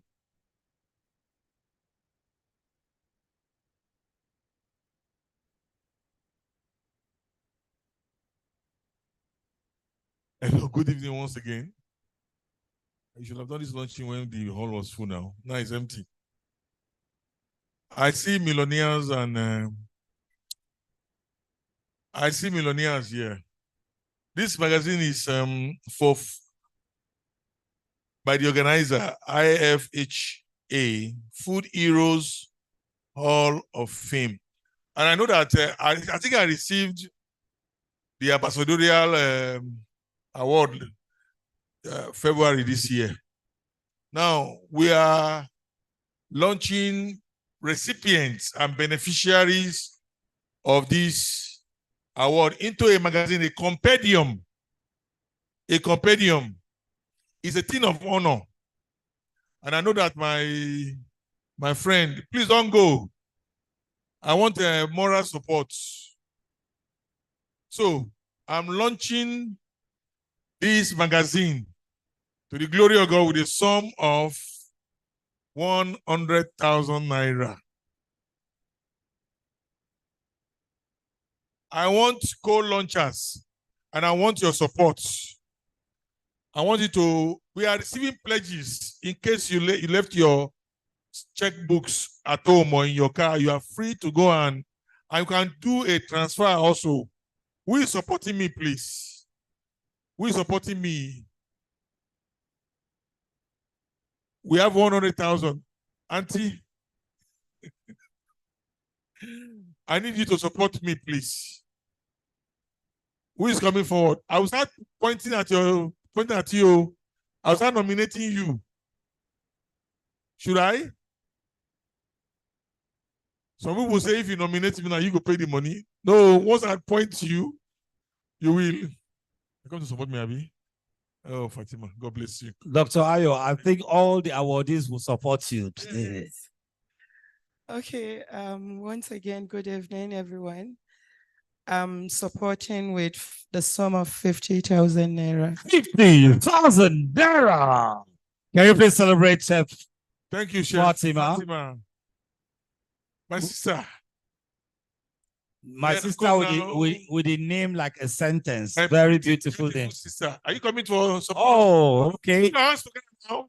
They are rushing you, oh God. They are rushing you. They are rushing you. I support this with a sum of 20,000 naira. 20,000 naira. And let's meet our very delectable and very beautiful IJ. Thank you so much, sir. Thank you for the opportunity. Okay, thank you, sir. Can I have on behalf of my husband, Pastor Albert Kofi Jima, and myself, we'll be doing, honey, is it 50? Okay. Okay, so we'll be launching with 50,000 naira. Thank you so much. 50,000 naira. God bless you. Eh? Take two. I'll take it. Take two. I think say now I go read one. Good evening. My name is Sarah Onome Pius. On behalf of Southern Food Factory, I'll be supporting with a sum of 20,000 naira. 20,000 naira from Onome Sarah Pius. Professor, I trust professors. Anything concerning food, they are there, like your backbone or your prof. You better don't overtrust professors. This time around, since we are supporting, we cannot compete with you. I pick a copy here on behalf of my organization, Farm and Infrastructure Foundation, for a sum of 50,000 naira. 50,000 naira from Professor. Oh, my sister Lois is here. Yes, thank you very much for this opportunity. Thank you for the award. I dedicate this award to farmers with disabilities. And I'm here on behalf of Network of Women with Disabilities to support this magazine with the sum of 50,000 naira. And that's 50,000 naira. Lois Alta, thank you very much. Okay, we still have space for everyone. In line. Doctor, my co-panelists, please step forward. You have seen us behind. You are doing a transfer. God bless you. So, sir, there is a chief that is seated there, Chief Obinna. Call him. Chief Obinna. Chief Obinna, please step forward. He's a mover and shaker. Movers are man of timber, caliber, and Iroko tree. Please step forward. Please, can we celebrate him? Let's put our hands together. Put your hands together for Chief Obinna. It's not very easy to be a chief at this young age. For you to be a chief at this young age, you need to have a whole road in the village. Outstanding achievement. Outstanding achievement. He's standing outside as an outstanding. I'm not a businessman. Neither are we. But because we are young people, we need to support young people. So we are supporting this with a sum of 20,000 naira. 20,000 naira. Say cash, not pledge. Oh, cash. Cash. It's cash. Where is our accountant? Our accountant, where are you? Nah. Count the money. Let our accountant go and count the money. Follow him and collect the money. Yes. Okay, do we have more people supporting? We all came here for one reason, to definitely put our hearts together for the sake of Africa. That's all about the food. But definitely let's encourage the convener. Let's encourage everybody to see the need to do positives in this life. That is why we have Dr. Ayo still waiting for you.